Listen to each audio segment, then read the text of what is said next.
ಆ ಎಷ್ಟೆಲ್ಲ ಕಡೆ ಫೀಲ್ಡ್ ಹೋಗ್ತೀರಾ, ಎಷ್ಟೋ ಕಡೆ ಫೀಲ್ಡ್ ಹೋದಾಗ ತುಂಬಾ ಜನ ಭಯಪಟ್ಟು ವಾಪಸ್ ಬರ್ತಾರ. ಇದ್ಯಾಕೋ ನಂಗೆ ಯಾಕೆ ಸರಿ ಆಗ್ತಾ ಇಲ್ಲ, ನಂಗೆ ಸರಿ ಕಾಣಿಸ್ತಾ ಇಲ್ಲ, ನಂಗೆ ಯಾಕೋ ಹಾಕ್ಬೇಕು ನಂಗೆ ಅಂತ. ಅವ್ರು 4 ಕ್ವಶನ್ ಕೇಳಿದ ತಕ್ಷಣ ಸುಮ್ನಾಗ್ತೀರಾ. ಆ ಕ್ವಶನ್ ಕೇಳಿದ ತಕ್ಷಣ ಭಯ ಪಡ್ತೀರಾ, ಗೊತ್ತಿರೋದು ಮರ್ತೋಗುತ್ತೆ. ಹಾಗೇನೆ ಅವ್ರು ಏನ್ ಹೇಳ್ತಾರೆ ಕೇಳಿಸ್ಕೊಂಡು ವಾಪಸ್ ಬರ್ತಾರ. ನಿಮ್ಮ ಅಪ್ಲೈ ಫಾರ್ಮ್ ಮಾಡೋ ರಿಸೀವ್ ಮಾಡಲ್ಲ, ಝೂಮ್ ಮೀಟಿಂಗ್ ಬರಲ್ಲ. ಇದ್ಯಾಕೋ ನಂಗೆ ಸರಿ ಆಗ್ತಾ ಇಲ್ಲ, ನಾನು ಎಷ್ಟೋ ಜನ ಕಮ್ಯುನಿಕೇಶನ್ ಮಾಡಿದೆ ಅಂದ್ರೆ ಆ ವ್ಯಕ್ತಿ ಹೇಳಿದ್ದು ಸತ್ಯ, ಇದು ಕಂಪ್ನಿ ವಿಷಯ ಸರಿ ಇಲ್ಲ, ಇದು ಯಾಕೋ ಬಂದ್ಬಿಟ್ಟೆ ನಾನು. ಅವ್ನ ಮಾತು ಕೇಳ್ಕೊಟ್ಟು ನಾನು ಸಾಲ ಮಾಡ್ಕೊಂಡು ದುಡ್ಡು ಹಾಕೊಂಡು ಕಂಪ್ನಿ ಬಂದ್ಬಿಟ್ಟೆ, ಇದು ವೇಸ್ಟ್ ಅಂತ ಎಷ್ಟೋ ಜನ ಎಷ್ಟೋ ಕಡೆ ನಿಲ್ ಆಗಿದ್ದಾರೆ. ಅದಕ್ಕೆ ಹೇಳುದು, ಯಾರು ಸಿಸ್ಟಮ್ ಅನ್ನು ಫಾಲೋ ಅಪ್ ಮಾಡ್ತಾರೆ, ಯಾರು ಎಜುಕೇಶನ್ ಗೆ ಜಾಸ್ತಿ ಗಮನ ಕೊಡ್ತಾರೆ, ಅವ್ರು ಯಾವತ್ತೂ ಸೋಲಲ್ಲ. ಹಾಗಾಗಿ ಎಷ್ಟೋ ಜನ ಎಷ್ಟೆಷ್ಟೋ ಕ್ವಶನ್ ಕೇಳಿದಾಗ ಆನ್ಸರ್ ಗೊತ್ತಿಲ್ಲದೆ ವಾಪಸ್ ಬರ್ತಾರೆ. ಒಂದು ವಿಷಯ ತಿಳ್ಕೊಳ್ಳಿ ಫ್ರೆಂಡ್ಸ್, ನಾನು ಒಂದು ಕ್ಲಾರಿಟಿ ಕೊಡಕ್ಕೆ ಇಷ್ಟಪಡ್ತೀನಿ. ನಿಮಗೆ ಯಾವುದೋ ಒಂದು ವಿಷಯ ಗೊತ್ತಿದೆಯಲ್ವಾ, ಆದ್ರೆ ಅಥವಾ ಈಗ ನಮ್ಮ ಆಪೋಸಿಟ್ ಎಕ್ಸಾಂಪಲ್ ಹೇಳ್ತೀನಿ ಕೇಳಿ. ನನ್ನ ಅಪೋಸಿಟ್ ಯಾರೋ ಒಬ್ಬ ವ್ಯಕ್ತಿ ಕೂತಿದ್ದ ನನ್ನ ಮೇಲೆ, ಅವನಿಗೆ ಯಾವುದೋ ಒಂದು ವಿಚಾರದಲ್ಲಿ ಗೊತ್ತಿರ್ಬೋದು, ಅವ್ನು ಹೀರೋ ಇರ್ಬೋದು ಅಥವಾ ದೊಡ್ಡ ವ್ಯಕ್ತಿ ಇರ್ಬೋದು, ಆದ್ರೆ ವಿ-ಸ್ಟಾರ್ ಬಗ್ಗೆ ಅವನು ಝೀರೋ. ವಿ-ಸ್ಟಾರ್ ಮುಂದೆ ಕೂತ್ರೆ ಅವನು ಝೀರೋ ಅಂತ ಕೂತ್ಕೋಬೇಕು. ಅವ್ನ ಯಾವ್ದೇ ಕಾರಣಕ್ಕೂ ನಾವು ಏನೇ ಕ್ವಶನ್ ಕೇಳಿದ್ರು ನಿಮಗೆ ಗೊತ್ತಿಲ್ದೋದ್ರೂ ಗೊತ್ತಿದೆ ಅಂತ ಬಿಹೇವ್ ಮಾಡಿ. ನಿಮಗೆ ಗೊತ್ತಿಲ್ಲ ಅಂದ್ರೂ ಅದು ಬಿಹೇವ್ ಮಾಡಿ. ಯಾಕೆಂದ್ರೆ ನಿಮಗೆ ಗೊತ್ತಿದ್ರು ಮರ್ತೋಗ್ಬಿಡುತ್ತೆ. ಕೇಳಕ್ ಅಯ್ಯೋ ಯಾಕಪ್ಪ ಇವನ್ ದೊಡ್ಡ ವ್ಯಕ್ತಿ, ಅಯ್ಯೋ ಯಾಕಯ್ಯೋ ಈ ಫೀಲ್ ಬರ್ತಾರತ್ತೆ ನಮ್ಗೆ. ಯಾವತ್ತೂ ಅಷ್ಟೇ ಧೈರ್ಯ ಕಳ್ಕೊಬೇಡಿ. ಧೈರ್ಯ ಗೊತ್ತು ಹೇಳಿ, ಇಲ್ಲ ನಾನು ಇತ್ತೀಚೆಗೆ ಬಂದೆ ಅಷ್ಟೇ, ಇದ್ರ ಬಗ್ಗೆ ನಾನು ಸ್ವಲ್ಪ ಮಾತ್ರ ತಿಳ್ಕೊಂಡಿದ್ದೀನಿ, ಇನ್ನು ಹೆಚ್ಚಿನ ವಿಷಯನ ನಾನು ನಮ್ ಸರ್ ಹತ್ರ ತಿಳ್ಕೊಂಡು ನಿಮ್ಗೆ ಹೇಳ್ತೀನಿ ಅಥವಾ ಕನೆಕ್ಟ್ ಮಾಡ್ಕೊಡ್ತೀನಿ ಅಂತ ಹೇಳ್ಬೇಕು. ಓಕೆನಾ? ಆತರ ಆದಾಗ ನಿಮ್ಗೆ ಎಲ್ಲೂ ನಿಮ್ಗೆ ಭಯ ಅಂತ ಕದ ಬರಲ್ಲ. ಬಂದ್ರು ಅದನ್ನ ಫೇಸ್ ಮಾಡೋ ಧೈರ್ಯ, ಆ ತಾಕತ್ತು ಬರುತ್ತೆ. ನೀವು ಯಾರೇ ಕ್ವಶನ್ಸ್ ಕೇಳಿದ್ರು ನಿಮ್ಗೆ ನಿರಾಳವಾಗಿ ನೀಟಾಗಿ ಹೇಳ್ಬೇಕು ಅಂದ್ರೆ ಝೂಮ್ ಮೀಟಿಂಗ್ ಅಥವಾ ಟ್ರೈನಿಂಗ್ ಮಹತ್ವ ತುಂಬಾ ಇರುತ್ತೆ. ಎಷ್ಟೋ ಜನ ಟ್ರೈನಿಂಗ್ ಬರಲ್ಲ, ಎಷ್ಟೋ ಜನ ಝೂಮ್ ಮೀಟಿಂಗ್ ಬರಲ್ಲ, ಎಷ್ಟೋ ಕಡೆ ಕರೆದ್ರು ಬರಲ್ಲ, ಹೇಳ್ಸ್ಕೊಂಡ್ ಬರ್ತಾರ. ದಯವಿಟ್ಟು ತಿಳ್ಕೊಳ್ಳಿ, ಒಂದು ವಿಷಯ ತಿಳ್ಕೊಳ್ಳಿ, ನಿಮ್ಮ ಅಪ್ಲೈ ಹತ್ರ ನೀವು ಹೇಳ್ಸ್ಕೊಂಡು ಎಲ್ಲಿ ತನಕ ಬರ್ತೀರಾ ಅಲ್ಲಿ ತನಕ ಸಕ್ಸಸ್ ದೂರ ಆಗ್ತಾ ಇರತ್ತೆ. ನನ್ನ ಅಪ್ಲೈನ್ಸ್ ಯಾಕೆ ದೂರ ಕರಿಬೇಕು, ಯಾಕೆ ನಾನು ಝೂಮ್ ಮೀಟಿಂಗ್ ಕರಿಬೇಕು, ಹೇಳ್ಸ್ಕೊಂಡು ಬರ್ಬೇಕು ಅಂತ ಒಂದು ಹ್ಯಾಬಿಟ್ ಮಾಡ್ಕೊಳ್ಳಿ. ಸಕ್ಸಸ್ ರೇಷಿಯೋ ಅಪ್ ಆಗ್ತಾ ಇರತ್ತೆ. ನೀವು ಎಷ್ಟೋ ನೀವು ಫೀಲ್ಡ್ ಹೋಗ್ತೀರಾ, ಎಷ್ಟೋ ಕಡೆ ಪ್ರೆಸೆಂಟೇಶನ್ ಕೊಡ್ತೀರಾ, ಫೇಲ್ ಆಗ್ತಾ ಇರತ್ತೆ. ಯಾಕೆ ಹೇಳಿ? ಎಲ್ಲಿ ಗುರುಗೆ ಭಕ್ತಿ ಕಮ್ಮಿ ಇರುತ್ತೆ ಅಲ್ಲಿ ಸಕ್ಸಸ್ ರೇಷಿಯೋ ಕಮ್ಮಿ ಇರುತ್ತೆ ಅಂತ ನಾನು ತಿಳ್ಕೊಂಡಿದ್ದೀನಿ. ನನಗೆ ನಮ್ಮ ಗುರುಗಳು ಹೇಳಿದ್ದು ಸತ್ಯ, ಅದು ಸತ್ಯ ಅನ್ಸ್ತು ನಂಗೆ. ನೀವು ಎಲ್ಲಿ ವ್ಯಾಲ್ಯೂ ಕಮ್ಮಿ ಇರುತ್ತೆ ಅಲ್ಲಿ ಸಕ್ಸಸ್ ರೇಷಿಯೋ ತುಂಬಾ ಕಮ್ಮಿ ಇರುತ್ತೆ. ಕೆಲವರು ವ್ಯಾಲ್ಯೂ ಬರ್ತಿರತ್ತೆ, ಸಕ್ಸಸ್ ಒಂದ್ ವಾರ ಬರುತ್ತೆ, ಒಂದ್ ವಾರ ಇರಲ್ಲ, ಅದು ಪರವಾಗಿಲ್ಲ. ಆದ್ರೆ ಕಂಟಿನ್ಯೂಸ್ ಆಗಿ ಫೇಲ್ಯೂರ್ ಬರ್ತಾ ಇರುತ್ತೆ. ಯಾಕೆಂದ್ರೆ ಆ ರೇಷನಲ್ಲಿ ಎಲ್ಲೋ ಕಡೆ ನಾವು ಲೋಪ ಮಾಡ್ತಾ ಇರ್ತೇವೆ. ಹಾಗೇನೆ ನಾವು ಫೀಲ್ಡ್ ಹೋದ ತುಂಬಾ ಕ್ವಶನ್ಸ್ ಕೇಳ್ತಾರೆ. ಆ ಕ್ವಶನ್ಸ್ ಗಳಿಗೆ ನಾವು ಆನ್ಸರ್ ಮಾಡೋದು ಹೇಗೆ ಸರ್? ಎಷ್ಟೋ ಕಡೆ ಚೈನ್ ಲಿಂಕ್ ಅಂತಾರೆ ಸರ್ ಓಡೋಗ್ಬಿಟ್ರೆ ಕಂಪ್ನಿ. ಸೊ ಅಕಸ್ಮಾತ್ ನಾವು ಕಷ್ಟಪಟ್ಟು ದುಡ್ಡು ಬಂದಿಲ್ಲ ಅಂದ್ರೆ ಅಕಸ್ಮಾತ್ ತಗೊಂಡ್ರು ಹೆಚ್ಚು ಕಮ್ಮಿ ಏನ್ ಮಾಡೋದು? ಎಷ್ಟೋ ಕಡೆ ನಿಮ್ಮನ್ನ ಭಯ ಪಡಿಸುವಂತ ವಾತಾವರಣ ಬರುತ್ತೆ. ನೀನ್ ಎಷ್ಟೋ ಕಡೆ ಅಂತದ ದೊಡ್ಡ ಡಾಕ್ಟರ್ಗಳು ಇದ್ರು ನೀನು ಅವ್ರು ವಾಸಿ ಮಾಡಿದ್ರೆ ನೀವು ವಾಸಿ ಮಾಡ್ಬಿಡ್ತೀಯಾ? ಅವ್ರು ಅಷ್ಟೊಂದು ಓದಿ ಬಂದಿರ್ತಾರೆ, ಲಕ್ಷ ಕೊಟ್ಟು ಓದಿ ಬಂದಿರ್ತಾರೆ, ಎಜುಕೇಶನ್ ಇರುತ್ತೆ, ಎಕ್ಸ್ಪೀರಿಯನ್ಸ್ ಇರುತ್ತೆ, ಏನೋ ಹೆಚ್ಚು ಕಮ್ಮಿ ಅವ್ರು ಫೇಸ್ ಮಾಡ್ತಾರೆ. ಅವ್ರ ಅಕಸ್ಮಾತ್ ಹೆಚ್ಚು ಕಮ್ಮಿ ಆದ್ರೆ ಅವ್ರೇನೋ ಮಾಡ್ತಾರೆ, ನೀನ್ ಹೆಚ್ಚು ಕಮ್ಮಿ ಏನಪ್ಪಾ ಮಾಡ್ತೀನಿ, ನೀನು ಎತ್ತಾಕೊಂಡಿರ್ತಾರೇನ, ಜೈಲಿಗೆ ಎತ್ಬಿಡ್ತಾರೆ, ನಿನ್ನ ಕಮ್ಮಿ ಎಣಿಸ್ತಾರೆ, ನಿಮ್ಮನ್ನ ಇಡೀ ಮನೆಯವ್ರು ಹೇಳ್ಕೊಳ್ತಾರೆ, ಕಂಪ್ನಿ ಬರಲ್ಲ ಅಲ್ಲಿಗೆ, ಇವೆಲ್ಲ ಭಯ ಪಡಿಸ್ತಾರೆ. ಸೊ ಹಾಗಾಗಿ ಈ ಭಯ ಪಡೋಂತ ವ್ಯವಸ್ಥೆ ಎಲ್ಲ ಇವತ್ತು. ಯಾಕೆಂದ್ರೆ welcome to V Star wellness. From wellness to wealth. ಹಾಗೇನೆ ನೆಕ್ಸ್ಟ್ ತುಂಬಾನೇ ಖುಷಿ ಆಗುತ್ತೆ, world the best MD sir ಅಂತ ಹೇಳ್ಬೋದು, doctor Afsar Hindustani sir. So ನನ್ನ ಬಿಲಾರ್ಡ್ ಅಪ್ಲೈನ್ ಅಂತ ಹೇಳ್ಬೋದು, ನನ್ನ ಬೆದರ್ ಅಂತ ಹೇಳ್ಬೋದು. ಸೊ ತುಂಬಾ ಖುಷಿ ಆಗ್ತಾ ಇದೆ. ಸೊ ನಾನು ಈ ಒಂದು ಮಟ್ಟಕ್ಕೆ ಬರ್ಲಿಕ್ಕೆ ಕಾರಣ ಇವರೇನೆ. ಯಾಕೆಂದ್ರೆ ಝೀರೋ ಇದ್ದೆ, ಏನು ಗೊತ್ತಿರ್ಲಿಲ್ಲ, ಇವತ್ತು ಹೀರೋ ಮಾಡಿದಂತ ವ್ಯಕ್ತಿ. ಸೊ ಮಹಾನ್ ಶಕ್ತಿ ಅಂತ ಹೇಳ್ಬೋದು ನಮ್ಮ ಸಂತೋಷ್ ಸರ್.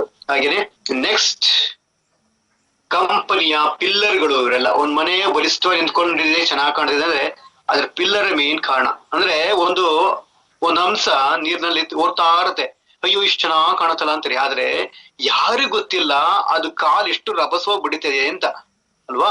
ಹಾಗೇನೆ ಇವರು ಮೇನ್ ಕಂಪನಿಯ ಪಿಲ್ಲರ್ಸ್ ಗಳು ಅಂತ ಹೇಳ್ಬೋದು. ಹಾಗೇನೆ RK team, rising kingdom, how to handle every network marketing objections. ಈ ಯಾವ ರೀತಿಯ In marketing, in network marketing, everyone has the same opportunity to be successful. ನನಗೆ ಇಂಗ್ಲಿಷ್ ಜಾಸ್ತಿ ಬರಲ್ಲ, ಇರೋದ್ರಲ್ಲಿ ಮ್ಯಾನೇಜ್ ಮಾಡ್ತಿದ್ದೀನಿ.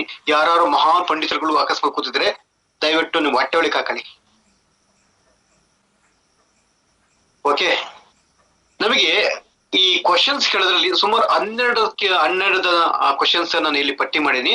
ಆ ಕ್ವಶನ್ಸ್ ಏನೇನು ಬರುತ್ತೆ ಅನ್ನೋದನ್ನ ಇಲ್ಲಿ ನೆಟ್ವರ್ಕ್ ಮಾರ್ಕೆಟಿಂಗ್ ಅಂದ್ರೆ ಡೈರೆಕ್ಟ್ ಸೆಲ್ಲಿಂಗ್ ಇಂಡಸ್ಟ್ರಿ ನಲ್ಲಿ ಏನ್ ಕೇಳ್ತಾರೆ ಕ್ವಶನ್ಸ್ ನಾನು ಇಲ್ಲಿ ಪಟ್ಟಿ ಮಾಡಿದೀನಿ. Network marketing business is a legal illegal. Network marketing ಅನ್ನಕ್ಕಿಂತ ಹೆಚ್ಚಿಗೆ ಡೈರೆಕ್ಟ್ ಸೆಲ್ಲಿಂಗ್ ಇಂಡಸ್ಟ್ರಿ ಅಂತ ಹೇಳ್ಬೋದು, ಅದು ಅಫಿಷಿಯಲ್ ವರ್ಡ್. ಇದು ಲೀಗಲ್ ಇಲ್ಲಿಗಲ್ ಅನ್ನೋದಕ್ಕೆ ಕ್ವಶನ್ಸ್ಗೆ ನಾನು ಆಮೇಲೆ ಆನ್ಸರ್ ಹೇಳ್ತೀನಿ, ಹಾಗೆ ಬರ್ಕೊಳ್ಳಿ, ಗಮನಿಸ್ಕೊಳ್ತಾ ಹೋಗಿ. Second questions, why V-Star product are not available in medical shop or any retail shop. ಹಾಗೆ ನೆಕ್ಸ್ಟ್ ಮೂರದು, why V-Star products are costly, are ತುಂಬಾ ಕಾಸ್ಟ್ಲಿ ಅಂತಲ್ಲ ಅಂತರಿಗೆ. ಹಾಗೇನೆ is the chain system or scheme, ಈ ಚೈನ್ ಸಿಸ್ಟಮ್ ಅಂತಲ್ಲ, ಅದಕ್ಕೆ answer ಹೇಳ್ತೀನಿ ನಾನು. ಹಾಗೆ 6ನೇ questions, what happens is companies close, company ಓಡೋಗ್ಬಿಟ್ರೆ. ಇವು 6 ಬರ್ಕೊಳ್ಳಿ. ವೆದರ್ ಯು ಆರ್ ಡಾಕ್ಟರ್, ನೀವು ಡಾಕ್ಟರ್ಗಳ. ಹಾಗೇನೆ ಐ ಡೋಂಟ್ ಹ್ಯಾವ್ ಮನಿ, ನಂತ ದುಡ್ಡಿಲ್ಲ, ನಂತ ಟೈಮ್ ಇಲ್ಲ. ಹಾಗೇನೆ if anything goes wrong by using this product, ಈ ಪ್ರಾಡಕ್ಟ್ ಆದ್ರೆ ಏನೋ ಸಮಸ್ಯೆ ಆಗುತ್ತಾ, ಅಡ್ಡ ಪರಿಣಾಮ ಇದೆಯಾ. How your company distribute use power to people profile. Okay, ಹಾಗೆ 11, how do we believe your company product are good and has no side effects. ಎಲ್ಲ ಆನ್ಸರ್ ಹೇಳ್ತೀನಿ, ಎಲ್ಲ ಒಂದೇ ಸೇಮ್ ಉತ್ತರ ಇದೆ.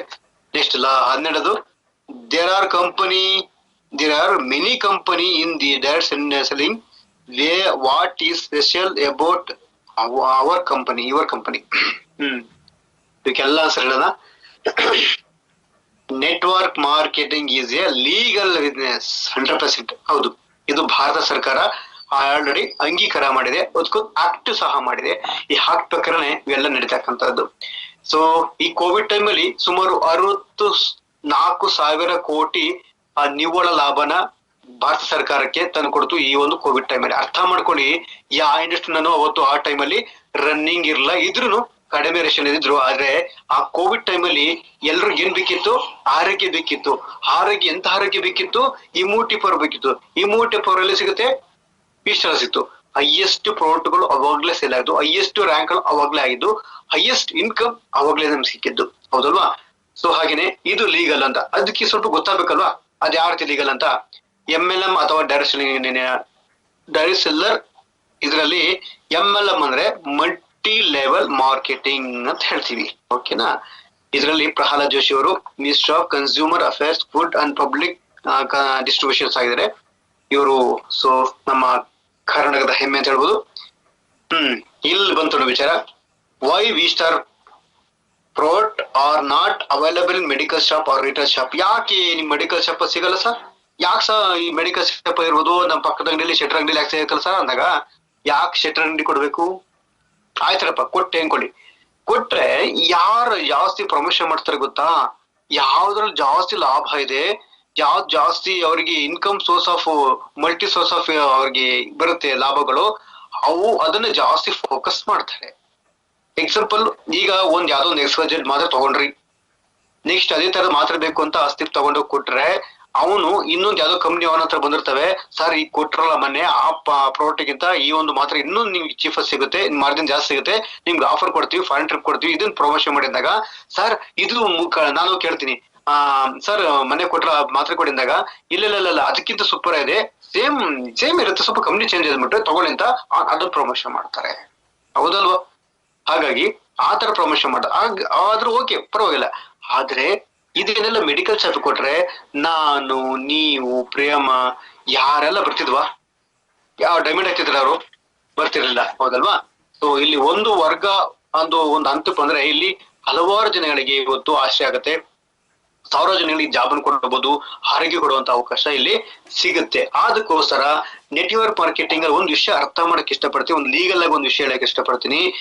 ಯಾವುದೇ ಕಂಪನಿ ಒಂದು ಸ್ಥಾಪನೆ ಆಗ್ಬೇಕಾದ್ರೆ ಒಂದು ಆಕ್ಟ್ ಇರುತ್ತೆ ಫ್ರೆಂಡ್ಸ್, ಭಾರತ ಸರ್ಕಾರ ಅದಕ್ಕೊಂದು ಆಕ್ಟ್ ಮಾಡಿದೆ. ಆ ಆಕ್ಟ್ ಏನ್ ಹೇಳುತ್ತೆ ಅಂದ್ರೆ, ಯಾವುದೇ ಕಂಪನಿ ಸ್ಟಾರ್ಟ್ ಆದ್ಕಿಂತ ಮುಂಚೆ ಒಂದು ಆಕ್ಟ್ ಅನ್ನ ಅವರು ಪಾಲಿಸಲೇಬೇಕು. ಏನಪ್ಪಾ ಅಂದ್ರೆ, ಯಾವುದೇ ಕಂಪನಿ ಲಾಸ್ ಆದ್ರೂ ಲಾಭ ಆದ್ರೂ ಯಾವುದೇ ಏನು ಮಾರ್ತೀವಿ, ಯಾವ ರೀತಿ ಮಾರ್ತೀವಿ ಅಂತ ಏನ್ ಆಕ್ಟ್ ಅನ್ನ ಅವ್ರು ಸಹಿ ಹಾಕಿರೋ ಹಾಗೇನೆ ಮಾಡ್ಬೇಕು. Example V star plus, V star wellness ಇವತ್ತು ಡೈರೆಕ್ಟ್ ಸೆಲ್ಲಿಂಗ್ ಇಂಡಸ್ಟ್ರಿ ಅಂದ್ರೆ ಜನಗಳ ಮೂಲಕವಾಗಿ ಅಂದ್ರೆ ಡಿಸ್ಟ್ರಿಬ್ಯೂಟರ್ ಮೂಲಕವಾಗಿ ಸೊ ಇಲ್ಲಿ ಜನರೇಷನ್ಗೆ ರೀಚ್ ಆಗ್ಬೇಕು ಅಂತಿದೆ. ಅದ್ ಬಿಟ್ಬಿಟ್ಟು ಅವರು ರಿಟೇಲ್ ಮಾಡ್ತೀನಿ, ಇ ಕಾಮರ್ಸ್ ಮಾಡ್ತೀನಿ, ಆನ್ಲೈನ್ ಮಾಡ್ತೀನಿ ಅಂದ್ರೆ ಸಾಧ್ಯ ಇಲ್ಲ. ಕಂಪನಿ ಅದನ್ನ ಕಂಪನಿ ರೂಲ್ಸ್ ಅದನ್ನ ಅದಕ್ಕೆ ಒಪ್ಕೊಳ್ಳಲ್ಲ. ಯಾಕೆ ಗೊತ್ತಾ, ಅವ್ನ್ ಏನೇ ಲಾಸ್ ಆದ್ರು, ಕಂಪ್ನಿ ಲಾಸ್ ಆದ್ರೂ ಅದು ಇ ಕಾಮರ್ಸ್ ಆಗ್ಲಿ ಎಲ್ಲೂ ಮಾಡಂಗೆ ಅವಕಾಶ ಇಲ್ಲ. ಅವನೇ ಕಂಪ್ನಿ ಥ್ರೂ ಏನು ಜನಗಳಿಗೆ ರೀಚ್ ಮಾಡ್ತಾರಲ್ಲ, ಸೊ ಹಾಗಾಗಿ ಅವ್ರ ಕಂಪ್ನಿ ಟು ಡಿಸ್ಟ್ರಿಬ್ಯೂಟರ್ ಮೂಲಕನೇ ವಿತರಣೆ ಮಾಡ್ಬೇಕಾಗತ್ತೆ. ಇದು ಆಗ್ತಿರ್ತಕ್ಕಂಥದ್ದು. ನೆಕ್ಸ್ಟ್ ಸರ್ ತುಂಬಾ ಕಾಸ್ಟ್ಲಿ ಸರ್ ನಿಮ್ದು. ಅಯ್ಯೋ ಸರ್ ಒಬ್ಬೊಬ್ಬ ತುಂಬಾ ಕಾಸ್ಟ್ಲಿ ಸರ್ ನಿಮ್ದು. ಏನ್ ಹಬ್ಬ ಒಂದು 100-200 ರೂಪಾಯಿ ಯಾಕೆ ಸರ್ ಮಾಡ್ಬೇಕು ಸರ್? ಒಂದ್ ಸ್ಯಾಂಪಲ್ ಕೊಡೋದು ಯಾಕೆ ಸರ್ ಕೊಡ್ಬೇಕು ಸ್ಯಾಂಪಲ್ ಆಗಿ ಅಲ್ವಾ? ಇಷ್ಟೊಂದು ಕಾಸ್ಟ್ಲಿ ಸರ್. ಫ್ರೆಂಡ್ಸ್ ಅರ್ಥ ಮಾಡ್ಕೊಳ್ಳಿ, ಕಂಪನಿ ಏನೇ ಮಾಡಿದ್ರು ಒಂದು ಪ್ರಾಡಕ್ಟ್ ಆ ಕೊಟ್ಟಂತದ್ದು ಅಟ್ಲೀಸ್ಟ್ 1 ಮಂತ್ ಬರ್ಬೇಕು ಅಥವಾ 20-25 ಡೇಸ್ಗೆ ಬರ್ಬೇಕು ಅನ್ನೋದು ನಿಯಮ ಇದೆ, ಹೌದಲ್ವಾ? ಅರ್ಥ ಮಾಡ್ಕೊಳ್ಳಿ. ಯಾಕೆ ಗೊತ್ತಾ, ಈಗ ಎಕ್ಸಾಂಪಲ್ ನಾನು ನಿಮ್ಗೆ ಕೊಟ್ಟೆ ಪ್ರಾಡಕ್ಟ್ ಕೊಟ್ಟೆ ಒಂದು ಚಿಕ್ಕದು 200 ml ಕೊಟ್ಟೆ ಅನ್ಕೊಳ್ಳಿ. 200 ml ಕೊಟ್ಟು 4-5 ದಿವಸಕ್ಕೆ ಖಾಲಿ ಆಗ್ಬಿಡುತ್ತೆ. ಆ ಟೈಮಲ್ಲಿ ನಮ್ಗೆ ದರ್ದು ಬಂದ್ಬಿಡುತ್ತೆ, ಏನು ದುಡ್ಡಿನ ದರ್ದು ಬಂದ್ಬಿಡುತ್ತೆ. ಆ ಟೈಮಲ್ಲಿ ನಾನು ತಗೋಬೇಕು ಅಂತ ಮನ್ಸ್ ಬರಲ್ಲ, ದುಡ್ಡಿದೆ ತಗೊಳ್ಳೋಣ ಅನ್ಸುತ್ತೆ, ಮತ್ತೆ ಗ್ಯಾಪ್ ತಗೊಳುತ್ತೆ. ಗ್ಯಾಪ್ ಆಗದಷ್ಟಿಗೆ ಹೆಚ್ಚಿಗೆ 3-6 ದಿವಸ ಟೈಮ್ ತೊಗೊಳ್ತೀವಿ. ಅಕಸ್ಮಾತ್ ದುಡ್ಡು ಸಿಕ್ತು ಅನ್ಕೊಳ್ಳಿ, ಒಂದು 6 ದುಡ್ಡು ಸಿಕ್ಕಿವ್ರೆ ಆರ್ಡರ್ ಮಾಡಿದಾಗ ತಕ್ಷಣಕ್ಕೆ ಸ್ಟಾಕ್ ಇರಲ್ಲ, ಮತ್ತೆ ಸ್ಟಾಕ್ ಬರೋದು 15 ದಿವಸ ಆಯ್ತು, ಮತ್ತೆ ಗ್ಯಾಪ್ ಆಯ್ತು, ಬರುತ್ತೆ ರಿಸಲ್ಟು ಬರಲ್ಲ. ಸೊ ಒಂದು ಉದ್ದೇಶ 3 ಮಂತ್ ಪ್ಯಾಕ್ 2 ಮಂತ್ ಪ್ಯಾಕ್ ಕೊಡೋ ಉದ್ದೇಶನೇ ಇದಕ್ಕೋಸ್ಕರನೇ.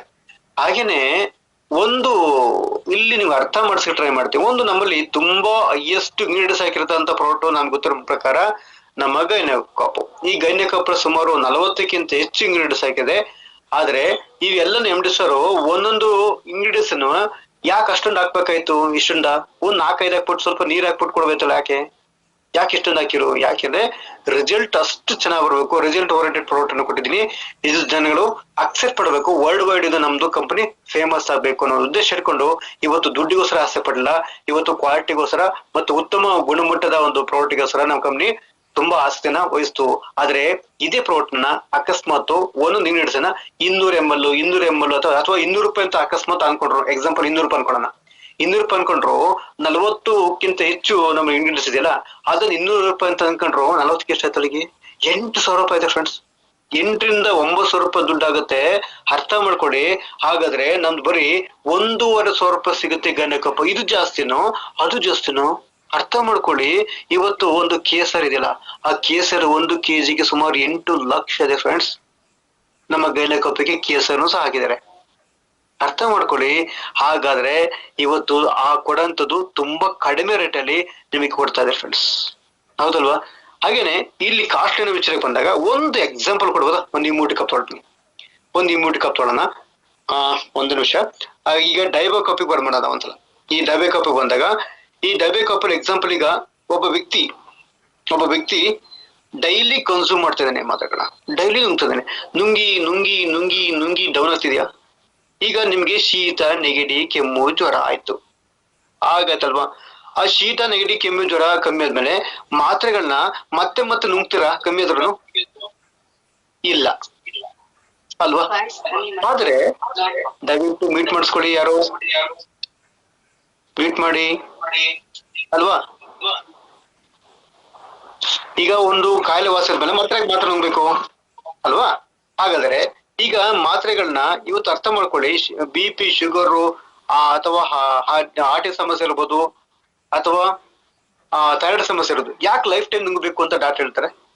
ಯಾಕೆ ಅದಕ್ಕೆ ಪರ್ಮನೆಂಟ್ ಸೊಲ್ಯೂಷನ್ಸ್ ಇಲ್ಲ? ಕೇಳಿ ಡಾಕ್ಟರ್ ಹೋಗಿ. ಸರ್ ಯಾಕೆ ಸರ್ ನಾವು ಅದ್ರ ಶೀತ, ನೆಗಡಿ, ಕೆಮ್ಮು, ಜ್ವರಕ್ಕಾದ್ರೆ ನಮ್ಮ ಮಾತ್ರೆ ಅದು ಕಾಯಿಲೆ ಅವಶ್ಯಕತೆ ನುಗ್ತೀವಿ ಮತ್ತೆ ಸ್ಟಾಪ್ ಮಾಡ್ತೀವಿ. ಇದಕ್ಕೆ ಯಾಕೆ ಸರ್ ಸ್ಟಾಪ್ ಮಾಡಲ್ಲ? ಯಾಕೆ ಸರ್ ನಿಮ್ಮ ಹತ್ರ ಅದಕ್ಕೆ ಸೊಲ್ಯೂಷನ್ಸ್ ಇಲ್ಲ? ಇನ್ಕ್ಲೂಡ್ ಕೋವಿಡ್ಗೂ ಸಹ ಔಷಧಿ ಬಂತು, ಎಲ್ಲಾ ಕಾಯಿಲೆಗೂ ಔಷಧಿ ಬಂತು, ಯಾಕೆ ಇದಕ್ಕೆ BP, ಶುಗರ್ ಆಗಿಲ್ಲ? ಕೇಳಿ ಯಾಕೆ ಈ ತರ ಮಾಡ್ತಿದ್ದೀರಾ ಅಂತ. ಆದ್ರೆ ಅರ್ಥ ಮಾಡ್ಕೊಳ್ಳಿ, ಯಾವ ವ್ಯಕ್ತಿಗೆ ಯಾವ ಸಮಯದಿಂದ ಯಾವ ರೀತಿ ಬರುತ್ತೆ ಅಂತ ಗೊತ್ತಿಲ್ಲ. ಇದು ಮೇನ್ ಕಾರಣ ಫ್ರೆಂಡ್ಸ್. ಡಾಕ್ಟರ್ ಅದಕ್ಕೆ ಸೊಲ್ಯೂಷನ್ಸ್ ಇಲ್ಲ. ಹಾಗೆ ಡಯಾಬಿಟಿಕ್ ಪೇಷಂಟ್ ಡೈಲಿ ಮಾತ್ರೆಗಳ ಕನ್ಸ್ಯೂಮ್ ಮಾಡ್ತಾನೆ. ಮಿನಿಮಮ್ 2,000 ರೂಪೀಸ್ ಆಗುತ್ತೆ.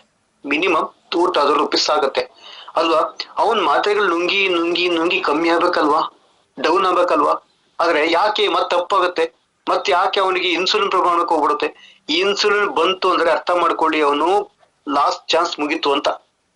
ಭೂಮಿ ಮೇಲೆ ಅವನು ಇರ್ತಕ್ಕಂಥ ಸಮಯ ಬರೀ ದಿನಗಳ ಲೆಕ್ಕ ಹಾಕ್ಬೇಕು, ಗಂಟೆಗಳ ಲೆಕ್ಕ ಹಾಕ್ಬೇಕು ಅಷ್ಟೇ ತಿಳ್ಕೊಳ್ಳಿ. ಯಾಕೆ ಗೊತ್ತಾ, ಆ ಮಾತ್ರೆಯಿಂದ ಇನ್ಸುಲಿನ್ ಹೋಯ್ತು ಅಂದ್ರೆ ಅವನ ಎಲ್ಲಾ ಆರ್ಗನ್ಸ್ ಗಳು ವೀಕ್ ಆಗ್ತಾ ಹೋಗುತ್ತೆ. ಅರ್ಥ ಮಾಡ್ಕೊಳ್ಳಿ. ಆದ್ರೆ ಇವತ್ತು ಈ ಒಂದು ಪ್ರೋಟೀನ್ ನುಂಗಿ ನುಂಗಿ ನುಂಗಿ ನುಂಗಿ ಅವಳಿಗೆ ಅಡ್ಡ ಪರಿಣಾಮಗಳು ಜಾಸ್ತಿ ಆಗುತ್ತೆ. BP ಬರುತ್ತೆ, ಶುಗರ್ ಬರುತ್ತೆ, ಎಲ್ಲ ಬರುತ್ತೆ. ಒಣ ಮಾತ್ರೆ ಎಲ್ಲ ಸೈಡ್ ಎಫೆಕ್ಟ್ ಇರುತ್ತೆ, ನಿಮ್ಗೆ ಗೊತ್ತು ಅಲ್ವಾ. ಹಾಗೇನೆ ಇವತ್ತು ಹಾರ್ಟಿನ ಸಮಸ್ಯೆ ಬಂತು, ಹಾರ್ಟಿನ ಸಮಸ್ಯೆಗೋಸ್ಕರ ದುರಂಟು ಬಂದ್ರೆ ನೋಡ್ತೀವಿ. ಆ ಸಮಸ್ಯೆಗೆ ಲೈಫ್ ಟೈಮ್ ಹಸು ನುಂಗ್ಬೇಕು, ಭಾರ ಎತ್ತಂಗಿಲ್ಲ, ಮಾಡಂಗಿಲ್ಲ. ಆದ್ರೆ ನಮ್ಮಲ್ಲಿ ಕಾರ್ಡಿಯಾಕ್ ತಗೊಂಡು ಇವತ್ತು ನಾನು ಲೈವ್ ಕೊಟ್ಟಿದ್ದೀನಿ ಫ್ರೆಂಡ್ಸ್, ಒಂದು ಲೈವ್ ಕೊಟ್ಟಿದ್ದೀನಿ. ನನ್ನ ಫ್ರೆಂಡ್ಸ್ ಒಬ್ಬ, ನಾನು ಎಷ್ಟು ಹೇಳಿ ಕೇಳ್ತಿರಲ್ಲ, ಸ್ವಲ್ಪ ಬಂಡು ಧೈರ್ಯ ಜಾಸ್ತಿ, ತಗೊಳಮ್ಮ ತುಂಬಾ ಚೆನ್ನಾಗಿ ಕೆಲಸ ಮಾಡುತ್ತೆ ಅಂತ ಅಂದ್ರೂ ಆ ವ್ಯಕ್ತಿ ತಗೊಳ್ಳ, ನೀನ್ ಡಾಕ್ಟ್ರ ಅಂತ ಅಂದ್ಬಿಟ್ಟ. ಇರ್ಲಿ ಬಿಡಪ್ಪ ಆಯ್ತು ನೀನ್ ತಗೊಳ್ಳೋದಾದ. ಆದ್ರೆ ಅದೇ ಒಂದು ವಾರಕ್ಕೆ ಅವನು ಕುಸ್ಬಿದ್ದ, ಸುಮಾರು 4,80,000 ಆಯ್ತು. ಆ ಹಾಸನದಲ್ಲಿ ಸ್ಟಂಟ್ ಹಾಕಿದಾಗ ಅಷ್ಟು ದುಡ್ಡು ಕಾಸ್ಟ್ಲಿ ಆಯ್ತು. ಅದಕ್ಕಿಂತ ಹೆಚ್ಚಿಗೆ ಇನ್ನೊಂದು ಆಪರೇಷನ್ ಮಾಡಿಸ್ಬೇಕು, 2 ಮಂತ್ ಮುಂಚೆ ನೆಕ್ಸ್ಟ್ ಬಿಟ್ಬಿಟ್ಟು ಬಾ, ಮತ್ತೆ ಅದಕ್ಕೊಂದು ಬ್ಲಾಕ್ ಹೋಲ್ ಇದೆ, ಆಪರೇಷನ್ ಮಾಡ್ಬೇಕು, ಒಂದು 6 ಲಕ್ಷ ಆಗುತ್ತೆ. ಜೊತೆಗೆ ನಿನ್ ಲೈಫ್ ಟೈಮ್ ಆಟ ಓಡಿಸಂಗಿಲ್ಲ, ನಿನ್ ಲೈಫ್ ಟೈಮ್ ಭಾರ ಎತ್ತಂಗಿಲ್ಲ ಅಂದ್ರು. 6 ಲಕ್ಷ ಫ್ರೆಂಡ್ಸ್, 6 ಲಕ್ಷ. ಅರ್ಥ ಮಾಡ್ಕೊಳ್ಳಿ. ಆದ್ರೆ ಅವನಿಗೆ ನಾನು ಒಂದ್ ಮಾತು ಅಂದೆ, ಆ ಮಾತು ಹೇಳಿದ ತಕ್ಷಣ ಅವ್ರ ವೈಫ್ ಬಂದು ನಮ್ಮ ಹತ್ರ ಪ್ರೌಡ್ ತಗೊಂಡು 17 ದಿವಸಕ್ಕೆ ಆ ಬ್ಲಾಕ್ ಹೋಲ್ ಮುಚ್ಚೋಯ್ತು. ಇವತ್ತು ಆಟ ಓಡಿಸ್ತಾನೆ. ಇವತ್ತು ಒಂದೊಂದು ಪಲ್ಲ ಚಿಲ್ಲ ಎಸ್ಕೊಂಡು ಹೋಗೋ ತಾಕತ್ತು ಈ ಒಂದು ನಮ್ಮ ಪ್ರೌಡ್ ಕೊಡ್ತು. ಎಲ್ಲಿದೆ ಯೋಚನೆ ಮಾಡಿ. ಈಗ ಡಾಕ್ಟರ್ ಅಂತ ಹೇಳಿರು ಭಾರ ಎತ್ತಂಗಿಲ್ಲ, ಹಂಗೆ ಈ ಪ್ರವೀಣ್ ತರ ದಿಂದರು ಹಂಗಿರ್ಬೇಕು ಅಂತ ಹೇಳಿರು. ಇವತ್ತು ಹೆಂಗ್ ಮಾಡಿದೀನಿ, ಹುಡುಗು ಮಾಡಿದೀನಿ. ಇವತ್ತು ಆಟ ಓಡಿಸ್ತಾನೆ, ಭಾರ ಹೊರ್ತಾನೆ, ಇವತ್ತು ಬುದ್ಧಿ ಅಂತ ನಮಸ್ಕಾರ ಮಾಡ್ತಾನೆ. ಯಾಕೆ ಹೇಳಿ, ಜೀವ ಉಳಿಸ್ತಾರಿ. ಸೊ ಇಲ್ಲಿ ನಿಮ್ಮ ನಾರ್ಮಲ್ ಮೈಂಡ್ ಸೆಟ್ ಇರೋಂತರಿಗೆ ಒಂದು ಉದಾಹರಣೆ, ಆಲ್ ಪ್ರೋಟ್ ಆರ್ ರಿಸಲ್ಟ್ ಓರಿಯೆಂಟೆಡ್. ಹೌದಲ್ವಾ ಸರ್? ನನ್ನ ಲೈಫ್ ಅಲ್ಲಿ ಯಾವ್ದು BP, sugar, cancer, heart attack ಯಾವ ರೋಗನು ಬರ್ಬೋದು ಸರ್. ನಾರ್ಮಲಿ ಚೆನ್ನಾಗಿ ಇರ್ಬೇಕು ಸರ್, ನಮ್ಮ ಮಕ್ಕಳೊಟ್ಟಿಗೆ ಚೆನ್ನಾಗಿ ಇರ್ಬೇಕಂದ್ರೆ ರೆಗ್ಯುಲರ್ ಆಗಿ ಒಂದು ರಿಸಲ್ಟ್ ಓರಿಯೆಂಟೆಡ್ ಪ್ರೋಟ್ ಅಂದ್ರೆ ಈ ಮೂಟಿಕಾಪ್ ತಗೊಂಡ್ರೆ ಅಬ್ನಾರ್ಮಲ್ ಇದ್ದಂತ ನಾರ್ಮಲ್ ಮಾಡಕ್ಕೆ ಎಷ್ಟು ಟ್ರೈ ಮಾಡ್ತಾ ಹೋಗುತ್ತೆ. ಸಾಮಾನ್ಯವಾಗಿ ಬರ್ತಕ್ಕಂಥ ಎಲ್ಲಾ ಸಮಸ್ಯೆಗದು ತುಂಬಾ ಚೆನ್ನಾಗಿ ಕೆಲಸ ಮಾಡ್ತವೆ. ಸೊ ಹೊಟ್ಟೆ ಚೆನ್ನಾಗಿದ್ರೆ, ಶರೀರ ಚೆನ್ನಾಗಿದ್ರೆ, ಇಡೀ ಬಾಡಿ ಚೆನ್ನಾಗಿದ್ರೆ, ಬಾಡಿ ಡೆಟಾಕ್ಸ್ ಆಗಿದ್ರೆ ಯಾವ ರೋಗಗಳು ಬರಲ್ಲ. ಓಕೆನಾ? ಹಾಗೇನೆ ಈ ಎಕ್ಸಾಂಪಲ್ ತಗೊಳ್ಳೋಣ. ಈ ಮೂಟಿಕಾಪು ಒಂದಕ್ಕೆಷ್ಟು MRP ತಗೊಂಡ್ರೆ 2460 ಇಂಟು 3 ಬಾಟ್ಲು ವರ್ಷಕ್ಕೆ ಕನ್ಸ್ಯೂಮ್ ಮಾಡ್ಕೊಂಡೆ ಅಂದ್ರೆ, ಅಂದ್ರೆ ಇಡೀ ನಾನೊಬ್ಬಲ್ಲ ರೀ, ಇಡೀ ಫ್ಯಾಮಿಲಿ, ಹೋಲ್ ಫ್ಯಾಮಿಲಿನ ಕನ್ಸ್ಯೂಮ್ ಮಾಡ್ಕೊಂಡೆ ಅಂದ್ರೆ 3 ಬಾಟ್ಲು ವರ್ಷಕ್ಕೆ ಅಂದ್ರೆ, ಅದ್ರ ಅರ್ಥ ಮಾಡ್ಕೊಳ್ಳಿ ಇಲ್ಲಿ 7,380 ಆಯ್ತು. ಹಾಗೇನೆ ಇಡೀ ಫ್ಯಾಮಿಲಿ ಕೊಡ್ಕೊಂಡ್ ಬಂದೆ ನಾನು. ಕಂಡ್ರಿಗೆ ದುಡ್ಡು ಮಾಡ್ಬೇಕು ಅಂತ ನಾ ಇಡೀ ಫ್ಯಾಮಿಲಿ ಕೊಡ್ಕೊಂಡ್ ಬಂದೆ. ಈ 25 ವರ್ಷ ಕೊಟ್ಟೆ. ಎಷ್ಟಾಯ್ತು ಒಬ್ಬೊಬ್ಬ ಅಂದ್ರೆ 1,84,500 ಆಯ್ತು 25 ವರ್ಷಕ್ಕೆ. ಆದ್ರೆ ಇದನ್ನ ಅಕಸ್ಮಾತ್ ತಗೊಂಡಿಲ್ಲ ಅಂದ್ರೆ ಒಬ್ಬೊಬ್ಬರಿಗೂ 5 ಲಕ್ಷ 6 ಲಕ್ಷ ಲೆಕ್ಕ ಹಾಕೊಂಡ್ರೆ ಎಷ್ಟಾಯ್ತು ಫ್ರೆಂಡ್ಸ್? ನೀವು ಕಷ್ಟಪಟ್ಟಿದ್ದು ಇನ್ನೊಬ್ರು ದುಡ್ಡಿಗೋಸ್ಕರ, ಇನ್ನೊಬ್ರನ್ನ ದುಡ್ಡು ಉದ್ಧಾರ ಮಾಡೋಕ್ಕೋಸ್ಕರ, ಆಸ್ಪತ್ರೆ ಉದ್ಧಾರ ಮಾಡೋಕ್ಕೋಸ್ಕರ ನಮ್ಮ ಶ್ರಮದ ದುಡ್ಡನ್ನ ಅಲ್ಲಿ ಕೊಡ್ತೀವಿ ಅಲ್ವಾ? ಆ ದುಡ್ಡನ್ನ ಬರೀ ಲಕ್ಷದಲ್ಲಿ ಇಲ್ಲಿ ಕೊಟ್ಕೊಂಡ್ರೆ ಅಥವಾ ವರ್ಷಕ್ಕೆ 3 ಬಾಟಲ್ ತಗೊಂಡ್ರೆ ನಮ್ಮ ಲೈಫಲ್ಲಿ ಯಾವ ಸಮಸ್ಯೆನೂ ಬರಲ್ಲ ಫ್ರೆಂಡ್ಸ್. ಈಗ ಯಾವ್ದು ಕಷ್ಟ ಐತಿ ಯೋಚನೆ ಮಾಡಿ. ಸಾರು ನಿಮ್ ಚೈನ್ ಲಿಂಕ್ ಅಲ್ವಾ, ಆ ಕಡೆಗೆ 2 ಕೋಳಿ ಮೊಟ್ಟೆ, ಈ ಕಡೆಗೆ 1 ಕೋಳಿ ಮೊಟ್ಟೆ, ಹಿಂಗ್ ಜನಸಸ್ಯ ಹೋಗೋದು ಅವತ್ತಂದ್ರೆ ಇದೆ ಅಲ್ವಾ ಅಂತಾರೆ. ಹೌದಲ್ವಾ? ಚೈನ್ ಸಿಸ್ಟಮ್ ಅಂದ್ರೆ ಹೌದು. ಅವ್ರ ಅಂದಾಗ ನೀವು ಒಂದು ಕ್ವಶನ್ ರೈಸ್ ಮಾಡಿ ಫ್ರೆಂಡ್ಸ್.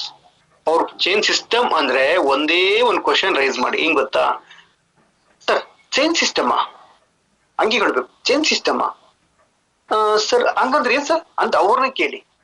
ಹಂಗಂದ್ರೆ ಏನ್ ಸರ್ ಅಂತ ಕೇಳಿ, ಅವ್ರನ್ನ ಕೇಳಿ. ಅವ್ರ ಬಾಯಲ್ಲಿ ಏನ್ ಉತ್ತರ ಬರುತ್ತೆ ಅದನ್ನ ಫಸ್ಟ್ ಕಕ್ಸ್ಬೇಕು.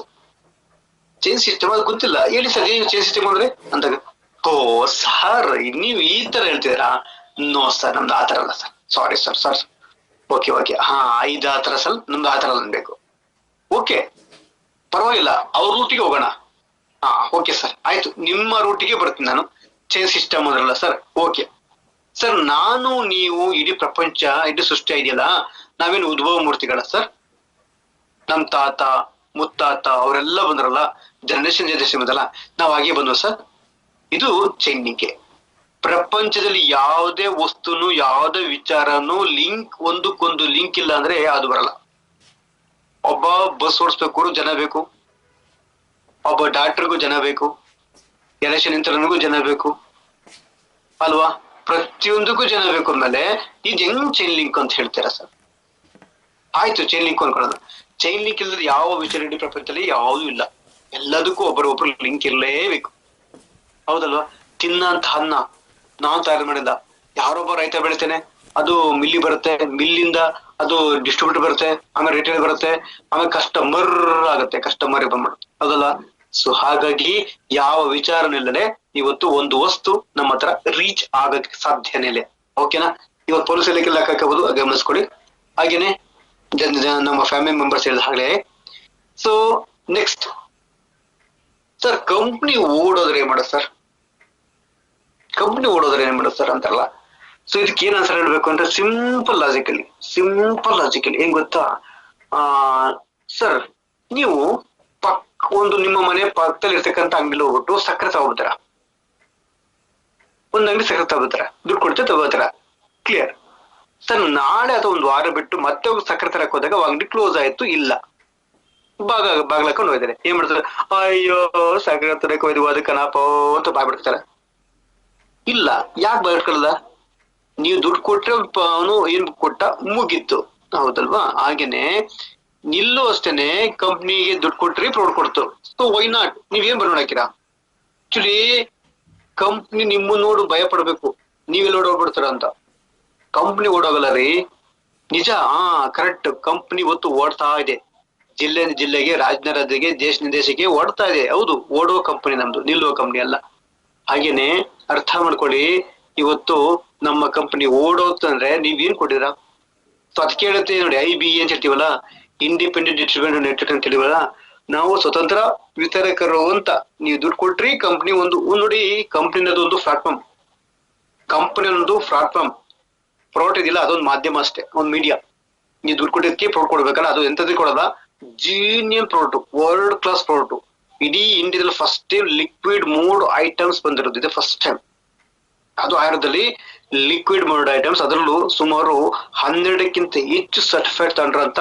ಸೊ ಅದಕ್ಕಿಂತ ಹೆಚ್ಚಿಗೆ ಆಯುಷ್ ಇಲಾಖೆಯಲ್ಲಿ ಸರ್ಟಿಫೈಡ್ ತಗೊಂಡಂತ number 1 so result oriented product ಅಂದ್ರೆ ಸೊ ನಮ್ಮ ವಿಸ್ಟರ್ ಪ್ರಾಡಕ್ಟ್ಗಳು, ಹೌದಲ್ವಾ? ಸೊ ಅದೇನ್ ಹೇಳಿ. ಸೊ ಹಾಗಾದ್ರೆ ಕಂಪ್ನಿ ಕ್ಲೋಸ್ ಆದ್ರೆ ನಮ್ಗೇನು ಭಯ ಪಡೋ ಅವಶ್ಯಕತೆ ಇಲ್ಲ. ಯಾಕೆಂದ್ರೆ ಕಂಪ್ನಿ ಇವತ್ತು ನಮ್ಗೆ ಏನ್ ದುಡ್ಡು ಕೊಟ್ಟು ಅಕಸ್ಮಾತ್ ಇಸ್ಕೊಂಡು ಹಂಗೆ ಇಟ್ಕೊಂಡ್ರೆ, MD ಸರ್ ದುಡ್ಡು ಕೊಟ್ಟಿದ್ರೆ ಹಂಗೆ ಇಟ್ಕೊಂಡ್ರೆ ನಾವು ಭಯ ಪಡ್ಬೇಕಾಯ್ತು. ಅಯ್ಯೋ ಮೊನ್ನೆ ನಾನು ಆಗ್ತಿಕನ ಪದ ಸ್ವಲ್ಪ ವಾಪಸ್ ಕೊಡ್ಲಿಲ್ಲ, ಅಯ್ಯೋ MD ಸರ್ ಅನ್ಬೇಕಾಯ್ತು. ವಾಪಸ್ ಕೊಟ್ಟಿದ್ದಕ್ಕೆ ಪ್ರಾಡಕ್ಟ್ ಕೊಟ್ರಲ್ಲ, ಕೊಡಿದ್ರೆ ಆರೋಗ್ಯ, ಕೊಟ್ರೆ ದುಡ್ಡು, ಬೇರೆ ಕೊಟ್ರೆ ದುಡ್ಡು ಅಲ್ವಾ?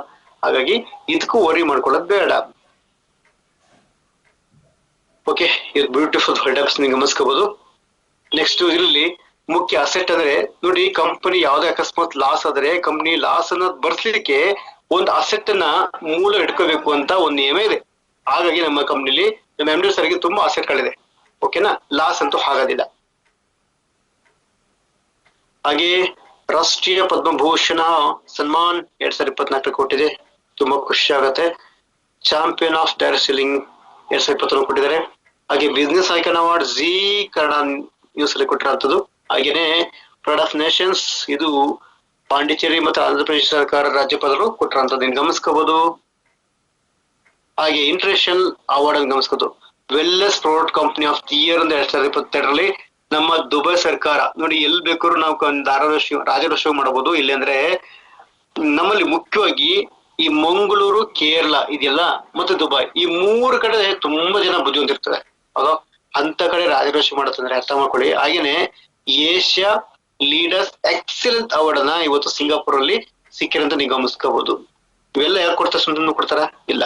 ಹಾಗೇನೆ ನಮ್ಮ ಲಂಡನ್ ಪಾರ್ಲಿಮೆಂಟ್ ಅಲ್ಲಿ global leaders Samit ceremony 2025 best wellness brand of the year at the house of lord ಅಂದ್ರೆ ಲಂಡನ್ ನಲ್ಲಿ ಪಾರ್ಲಿಮೆಂಟ್ ಕೊಟ್ಟಿರೋಂತಹ ಅವಾರ್ಡ್ ನೀವು ಗಮನಿಸ್ಕೋಬಹುದು. ಇವೆಲ್ಲ ಸುಮ್ಮನೆ ಕೊಡಲ್ಲ. ನಿಮಗೆ ಕೇಳ್ತಾರೆ, ನೀವು ಡಾಕ್ಟರ್ ಸರ್, ನೀವು ಡಾಕ್ಟ್ರಾ? ಆದ್ರೆ ಧೈರ್ಯವಾಗಿ ಹೇಳಿ friends, yes I am doctor. ಏನ್ ಡಾಕ್ಟ್ರು ಅಂತ ನೀವು MBBS ನೋಡಿದ್ಯಾ? ನೋ ಸರ್, ನೀವು ಆರ್ಗನ್ಸ್ಗೆ ಡಾಕ್ಟ್ರು. ಕಿಡ್ನಿ, ಹಾರ್ಟ್, ಲಿವರ್ಗೆ ನೀವು ಆರ್ಗನ್ಸ್ಗೆ ನೀವು ಡಾಕ್ಟ್ರು. ನಾನು ನಮ್ಮ ದೇಹದಲ್ಲಿ ಸುಮಾರು 300 ಟ್ರಿಲಿಯನ್ ಜೀವಕೋಶಗಳಿಗೆ ನಾನು ಡಾಕ್ಟರ್. ಎಷ್ಟೇಳಿ? 300 ಟ್ರಿಲಿಯನ್ ಜೀವಕೋಶಗಳಿಗೆ ನಾನು ಡಾಕ್ಟರ್. ಹೌದು ಸರ್, ನನಗೆ ಟ್ರೈನಿಂಗ್ ಕೊಟ್ಟಿದ್ದಾರೆ ಸರ್. ಯಾವ ಪ್ರಾಡಕ್ಟ್? Ready to use. ಈಗ ಹಾರ್ಲಿಕ್ಸ್ ಬೂಸ್ಟಿಗೆ ಟ್ರೈನಿಂಗ್ ತಗೋಬೇಕಾ, ಹಂಟಿನಿಗೆ ಟ್ರೈನಿಂಗ್ ತಗೋಬೇಕಿಲ್ಲ, ಆತರ ನಂಗೆ ಟ್ರೈನಿಂಗ್ ಕೊಟ್ಟಿದ್ದಾರೆ. ಹಾಗಾಗಿ ನಾನು ಮತ್ತೆ ಅರ್ಥ ಮಾಡ್ಕೊಳ್ಳಿ, ಈ 300 ಟ್ರಿಲಿಯನ್ ಇದೆಯಲ್ಲ, 1 2 3 4 ಅಂತ ಲೆಕ್ಕ ಕೇಳಕ್ಕೆ 246 ವರ್ಷಗಳು ಬೇಕು ಫ್ರೆಂಡ್ಸ್. ಅಂದ್ರೆ ಒಂದು ಹನಿ ರಕ್ತದಲ್ಲಿ 1 ಕೋಟಿ ಜೀವಕೋಶಗಳು ಇರ್ತವೆ. ನಾವೆಲ್ಲಿದೀವಿ? ಸೊ ನಾವು ಜೀವಕೋಶ ಸೆಲ್ಸ್ ಜೊತೆ ನಾವು ಇಲ್ಲಿ ನಾವು ಏನ್ ಮಾಡ್ತೀವಿ, ಸರ್ವಿಸ್ ಮಾಡ್ತಿದೀವಿ. ಹಾಗೇನೆ ನೋಡಿ, ಈ ಒಂದೊಂದು ವಿಷಯ ಹೇಳಿ ಸರ್. ಮುಂಚೆ ಎಲ್ಲ ಮನುಷ್ಯ ಹುಟ್ಟಕ್ಕಿಂತ ಮುಂಚೆ ಪ್ರಪಂಚ ಸೃಷ್ಟಿ ಆಗಿತ್ತು. ಅವಾಗ ದೇವರು ಸೃಷ್ಟಿ ಮಾಡಿದ ಮನುಷ್ಯನಿಗೆ ಕಾಯಿಲೆ ಕಸಲ ಬಂದ್ರೆ ನಾವು ಇಲ್ಲಿ ಮನೆ ಮದ್ದಾಗಿ ಇವತ್ತು ಬಳಸಂತ ವಸ್ತುಗಳನ್ನ ದೇವರು ಸೃಷ್ಟಿ ಮಾಡಿದ. ಹೌದಾ ಅಲ್ವಾ? ಹೌದಲ್ವಾ? ಸೊ ಏನೋ ಶೀತ ನಡೆದ್ರೆ ಮಾಯಲೆ ಕಷಾಯ ಮಾಡ್ಕೊತಿದ್ರು. ಯಾವ್ದು ಬೇಡ್ರಿ, ವಾಪಸ್ 3 ವರ್ಷ ಹಿಂದಕ್ಕೆ ಹೋಗೋಣ. ಕೋವಿಡ್ ಬಂದಾಗ, ಕೊರೋನಾ ಬಂದಾಗ ಯಾರು ಮನೆ ಬಂದು ಡಾಕ್ಟರ್ ಹೇಳಿದ್ರ? ಅಥವಾ ನಿಮ್ಮ ಪೋಟದಲ್ಲಿ ಇದ್ರ ಅಜ್ಜಾಜಿ ಅವ್ರು ಬಂದು ಮಗನೇ ಕುಡಿಯೋ ಕಷಾಯ ಅಂತ ಹೇಳಿದ್ರ? ಇಲ್ಲ. ಯಾರು ಹೇಳಿದ್ದು? ಯಾರು ಮನೆಯವರು ಹೇಳಿದ್ದು? ಇಲ್ಲ. ನಮ್ಗೆ ಗೊತ್ತಿತ್ತು, ಆದ್ರೆ ಮರ್ತಿದ್ದು. ಪರಂಪರೆ ಅಂತ ಹೇಳ್ತೀವಲ್ಲ, ನಮ್ಗೆ ಗೊತ್ತಿದ್ರು ಮರ್ತಿದ್ದು. ಆ ಕಷಾಯ ನಾವು ಕುಡುದು ಫ್ರೆಂಡ್ಸ್, ಹೌದಲ್ವಾ? ಆ ಕಷಾಯ ಕುಡ್ರಿಂದ ಹೇಳ್ಕೊಳಕ್ಕೆ ಡಾಕ್ಟರ್ಗಳು ಬೇಕಾ? ಬೇಕಿಲ್ಲ, ಹೌದಲ್ವಾ? ಹಾಗೇನೆ ಮುಂಚೆ ಎಲ್ಲ ಸೂಲ್ಗಿತ್ತಿರು ಅಂತ ಹೇಳ್ತೀವಲ್ಲಿ, ಒಂದೆಲ್ಲ ಡೆಲಿವರಿ ಆದ ತಕ್ಷಣ ಆ ಸಮಸ್ಯೆ ಬಂದಾಗ ಆಗೇನ್ ಡಾಕ್ಟರ್ ಇರೋದಿಲ್ಲ ಸಾಮಾನ್ಯವಾಗಿ. ಆ ಊರಿನಲ್ಲಿದ್ದಂತ ಅನುಭವಿ ಒಂದು ಹೆಣ್ಣು ಲೇಡಿ ಒಬ್ರು ಬರ್ತಿದ್ರು. ಅವರು ಅದನ್ನ ಡೆಲಿವರಿ ಮಾಡ್ತಾರೆ. ಅವ್ರು ಸಾವಿರಾರು ಮಾಡಿದ್ದಾರೆ. ಅವರೆಲ್ಲ ಅನುಭವದ ಆಧಾರದ ಮೇಲೆ, ಜೊತೆಗೆ ಇದು ಹೆಣ್ಣು ಗಂಡು ಅಂತ ಬರೀ 2 ತಿಂಗಳು 3 ತಿಂಗಳಿಗೆ ಆ ಪ್ರೆಗ್ನೆನ್ಸಿ ಹೇಳ್ತಿದ್ರು, ಇದು ಹೆಣ್ಣಾಗುತ್ತೆ ಗಂಡಾಗತ್ತೆ ಅಂತ. ಅಷ್ಟು ನಾಜೂಕಾಗಿ ಹೇಳ್ತಿದ್ರು, ಹೌದಲ್ವಾ? ಇದೆಲ್ಲ ಇವಕ್ಕೆಲ್ಲ ಡಾಕ್ಟರ್ಗಳು ಬೇಕಿಲ್ಲ. ಹಾಗೇನೆ ಅಲವೆರೆ ಕುಡಿದಕ್ಕೆ ಇವತ್ತು ಯಾರ ಸೈಡ್ ಎಫೆಕ್ಟ್ ಆಗಿದ್ಯಾ, ಸಮಸ್ಯೆ ಆಗಿದ್ಯಾ? No chance. ಯಾವ್ದೇ ಕಾರಣಕ್ಕೂ ಇಲ್ಲಿ ಡಾಕ್ಟರ್ ಕೇಳಂತ ಅವಶ್ಯಕತೆ ಇಲ್ಲ. ಇದದು ಸೈಡ್ ಎಫೆಕ್ಟ್ ಇಲ್ಲ. ಅರ್ಶಿನ ಆಂಟಿಬಯೋಟಿಕ್ ಕೆಲಸ ಮಾಡುತ್ತೆ ಅಲ್ವಾ? ಇವತ್ತು ವಿಗ್ರಹಗಳ ಮೇಲೆ ಯಾಕೆ ಅರ್ಶಿನ ಲೇಪನೆ ಮಾಡ್ತಾರೆ? ದೇವ್ರ ವಿಗ್ರಹ ಮೇಲೆ ಆಂಟಿಬಯೋಟಿಕ್ ಅಲ್ಲಿ ಅದು ಅತಿ ಸೂಕ್ಷ್ಮ ಜೀವಿಗಳು ಹಾನಿ ಮಾಡಬಾರ್ದು, ತೊಂದರೆ ಆಗಬಾರ್ದು ಅನ್ನೋ ಉದ್ದೇಶಕ್ಕಾಗಿ ಆಂಟಿಬಯೋಟಿಕ್ ಅನ್ನ ಹಾಕ್ತಾರೆ. ಯಾಕೆ ಹಾಕ್ತಾರೆ ಅಂದ್ರೆ ಹಾಲು, ತುಪ್ಪ, ಬೆಣ್ಣೆ ಎಲ್ಲ ಹಾಕಿ ಅವರು ಅಭಿಷೇಕ ಮಾಡ್ತಾರಲ್ಲ, ಅಲ್ಲಿ ಬ್ಯಾಕ್ಟೀರಿಯಾಗಳು ಮತ್ ಜೊತೆಗೆ ಅದೇ ರೀತಿ ಕ್ರಿಮಿ ಕೀಟಗಳು ಬರಬಾರ್ದು ಅನ್ನೋ ಉದ್ದೇಶ ಆಂಟಿ ಫಂಗಲ್ ಆಗಿ, ಆಂಟಿ ಆಬಯೋಟಿಕ್ ಆಗಿ ಕೆಲಸ ಮಾಡುತ್ತೆ. ಇದನ್ನ ಶೀತ, ನೆಗಡಿ, ಕೆಮ್ಮು, ಜ್ವರಕ್ಕೆಲ್ಲ ತುಂಬಾ ರಾಮಬಾಣ ಕೆಲಸ ಮಾಡುತ್ತೆ. ಶುಂಠಿ ಇರ್ಬೋದು, ಅರ್ಶಿನ ಇರ್ಬೋದು, ಹೌದಲ್ವಾ? ಇದನ್ ತಿಂದು ಯಾರಾದ್ರೂ ಕೋವಿಡ್ ಟೈಮ್ ಸತ್ತೋಗ್ಯಾರ? ಹಾಸ್ಟೆಲ್ ಒಬ್ರು ಶುಂಠಿ ತಿನ್ಸ್ ಸತ್ತೋದ್ರಂತೆ, ಭದ್ರಾವತಿಯಲ್ಲಿ ಅರ್ಶಿನ ತಿನ್ಸ್ ಸತ್ತೋದ್ರಂತೆ. ಯಾವ್ದು ಬಂತ ವಿಷಯ ಬಂದಿದ್ಯಾ? ಬರದೇ ಬಿಡ, ಯಾರು ಬರಲ್ಲ. ಈಗ ಆಪಲ್ ತಿನ್ನೋದಕ್ಕೆ ಡೈಲಿ ಆಪಲ್ ತಿನ್ನಿ, ಡಾಕ್ಟರ್ ಇಂದ ದೂರ ಇರಿ ಅಂತ ಹೇಳ್ತಿರಲ್ಲ, ಹಾಗೆ ಆಪಲ್ ತಿನ್ನೋದಕ್ಕೆ ನಾವು ಡಾಕ್ಟರ್ ಕೇಳಂತ ಅವಶ್ಯಕತೆ ಇದೆಯಾ ಫ್ರೆಂಡ್ಸ್? ಇಲ್ಲ. ಹಾಗೇನೆ ನಿಪ್ನೆಳ್ಳೆ ಅಂತ ಹೇಳ್ತೀವಿ, ಪಂಪ್ಕಿನ್ ಅಂತ ಹೇಳ್ತೀವಿ. ಇದು ಯಾವುದೇ ಕಾರಣಕ್ಕೂ ಡಾಕ್ಟರ್ ಕೇಳಂತ ಅವಶ್ಯಕತೆ ಇಲ್ಲ. ಆಗಲಕಾಯಿ, ಈಗಲಕಾಯಿ ಅದಕ್ಕೆ ಹೇಳುದು, ನಮಗೆ ಯಾವುದು ಬಾಯಿ ಕಹಿ ಇರುತ್ತೆ ಅದು ನಮ್ಮ ಉದರಕ್ಕೆ ಒಳ್ಳೆದು. ಯಾವುದು ನಮ್ಮ ಅದರಕ್ಕೆ ಸಿಹಿ ಇರುತ್ತೆ ಅದು ನಮ್ಮ ಉದರಕ್ಕೆ ಒಳ್ಳೇದಲ್ಲ. ಅರ್ಥ ಮಾಡ್ಕೊಳ್ಳಿ. ಆಗ್ಲಕಾಯಿ ಏನಾದ್ರೆ ಅಯ್ಯೋ ಬೇಡಪ್ಪ ಅಂತಾರೆ. ದಯವಿಟ್ಟು ತಿನ್ನಿ, ತುಂಬಾ ಒಳ್ಳೇದು ಅಲ್ವಾ?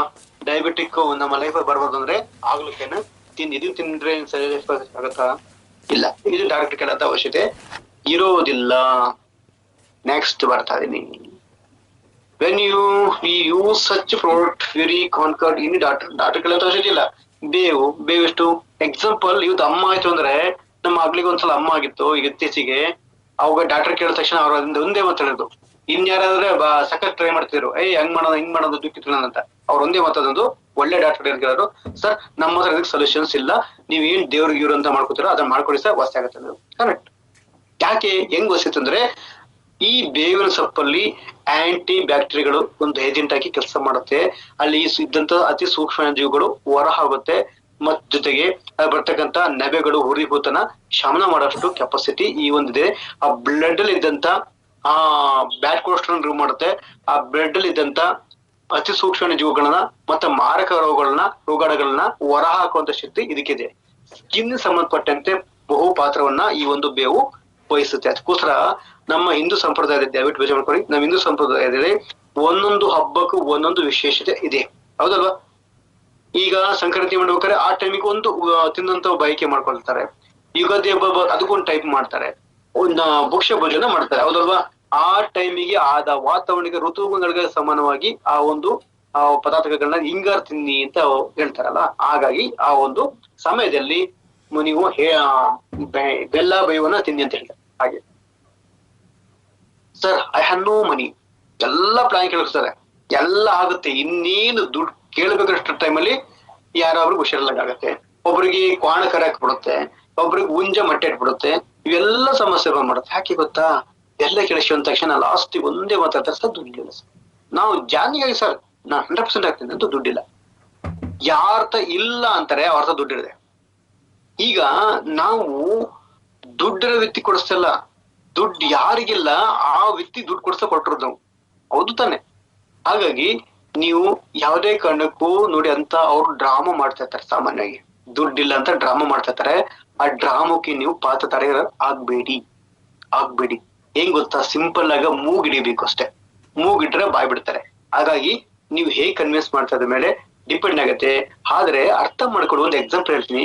ನನಗೆ ಹುಷಾರಿಲ್ಲಪ್ಪ, ಸಡನ್ ಅಟಾಕ್ ಆಯ್ತು ಅಂದ್ಕೊಡೋಣ, ಅವ್ರ ಮನೆ ಯಾರೊಬ್ಬರಿಗೆ ಏನ್ ಮಾಡ್ತೀರಾ? ದುಡ್ಡಿಲ್ಲ ಹೋಗು, ನೆಕ್ಸ್ಟ್ ವೀಕ್ ಬರೋಗು ಅಂತ ಹೇಳ್ತೀವ?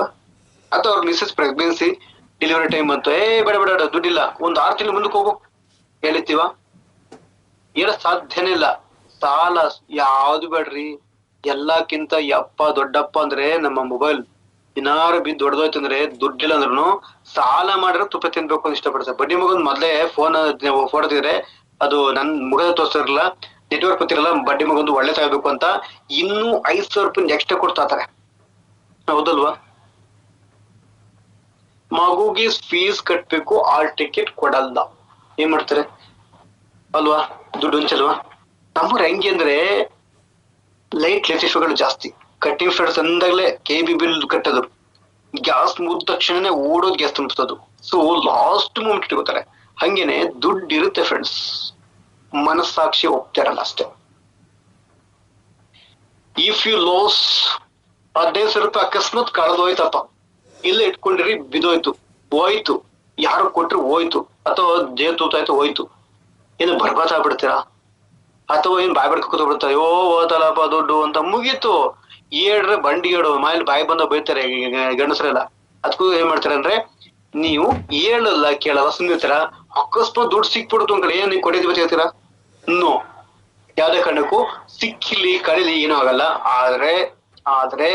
ಆದ್ರೆ ಇಲ್ಲಿ ನಿಮ್ಮ ಹತ್ರ ಒಂದು ವಿಷಯ ಅರ್ಥ ಮಾಡಿ, ದುಡ್ಡು ಬರುತ್ತೆ ಹೋಗುತ್ತೆ. ನನಗೊಂದು ಪ್ರೆಸೆಂಟೇಶನ್ ಕೊಟ್ಟಾಗ ನನ್ನ ಬ್ರದರ್, ಸೊ ನಂತರ ದುಡ್ಡಿಲ್ಲ ಅಂತ ಹೇಳಿದೆ ನಾನು ಸ್ಟಾರ್ಟಿಂಗ್. ದುಡ್ಡಿಲ್ಲ ಏನ್ ಮಾಡೋದು, ನಂಗೆ ಇಲ್ಲಿ ವರ್ಕ್ ಮಾಡೋಕೆ ತುಂಬಾ ಇಷ್ಟ, ಏನ್ ಮಾಡ್ಲಿ ಅಂತ ಅಂದ. ಸೊ ನಮ್ಮ ಅಣ್ಣಗೆ ಒಂದ್ ಮಾತಂದೆ, ನೋಡು ನೀನು ನಂಗೆ ಸಾಥ್ ಕೊಡ್ತಿದ್ರೆ ಇದು ಒಳ್ಳೇದಾದ್ರೆ ನಾನ್ ನಿಮ್ ಮೇಲೆ ನಂಬಿಕೆ ಇಟ್ಕೊಂಡು ನಾನ್ ಜೊತೆ ಬರ್ತೇನೆ. ನೋಡಿ ಯಾರೇ ಬರ್ಬೇಕಾದ್ರೂ ಕಂಪ್ನಿ ನೋಡಲ್ಲ. ಕಂಪ್ನಿ ಯಾಕೆ ನೋಡ್ಬೇಕು?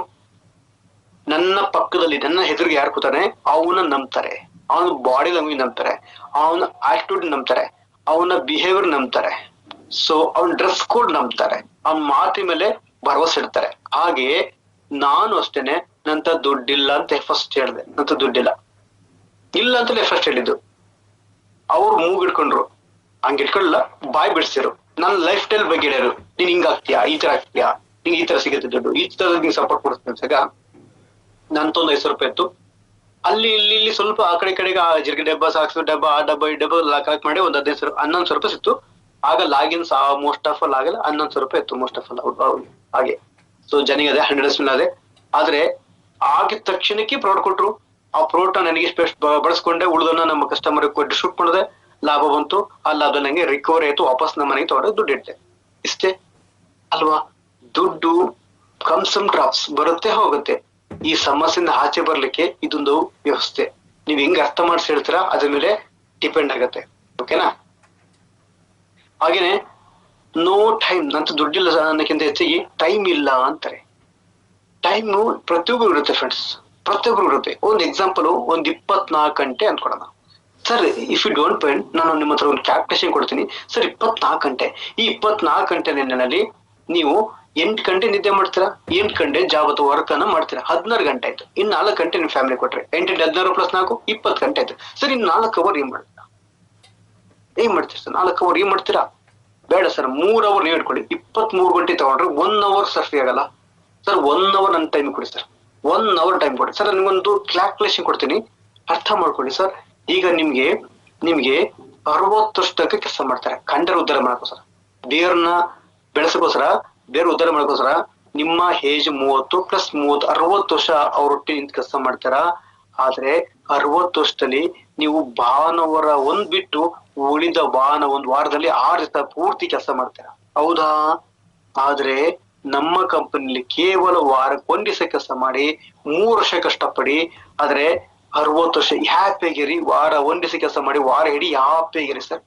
ಇದ್ ಬಿಟ್ರ ಅದ್ ಬಿಟ್ರ 60 ವರ್ಷ ಮಾಡೋದನ್ನ 3 ವರ್ಷ ಮಾಡಿಸ್ಕೊಡ್ತೀನಿ, ನಮ್ಮ ಒಟ್ಟು ನಿಂತ್ಕೋತೀರಾ ಅಂತ 100% ಗೊತ್ತಾರೆ. ಕ್ಯಾಲ್ಕುಲೇಷನ್ ಬಿಲ್ಡ್ ಮಾಡ್ಬೇಕು ಅನ್ನ ಕ್ಯಾಲ್ಕುಲೇಷನ್ ಬರೆದು ತೋರಿಸಿ 100% ಮಾಡಿರ್ತಾನೆ. ಟೈಮ್ ಇಲ್ಲದೆ ಟ್ರೈ ಮಾಡ್ಕೋತಾನೆ. ಟೈಮ್ ಮಾಡ್ಕೋಬೇಕು ಸರ್. ಹೇಳಿ ಸರ್, ನಿಮ್ಮ ಒಂದು ದುಡಿಮೆನಲ್ಲಿ ಇಡೀ 4 ಜನ ಇಡೀ ಫ್ಯಾಮಿಲಿ ಕೂತ್ಕೊಂಡು ತಿಂತದೆ, ಹೌದಾ ಅಲ್ವಾ? Yes sir. ಸರ್, ನಿಮ್ಮ ಸಂಬಳ ನಿಮ್ಗೆ ಸಾಲ್ತಾ ಇಲ್ಲ, ಹೌದಾ ಅಲ್ವಾ? ಸರ್, ನೀವು ಮಾಡೋಂಥ ಜಾಬ್ ನಿಮ್ಗೆ ಇಷ್ಟ ಆಗ್ತಾ ಇಲ್ಲ, ಹೌದಾ ಅಲ್ವಾ?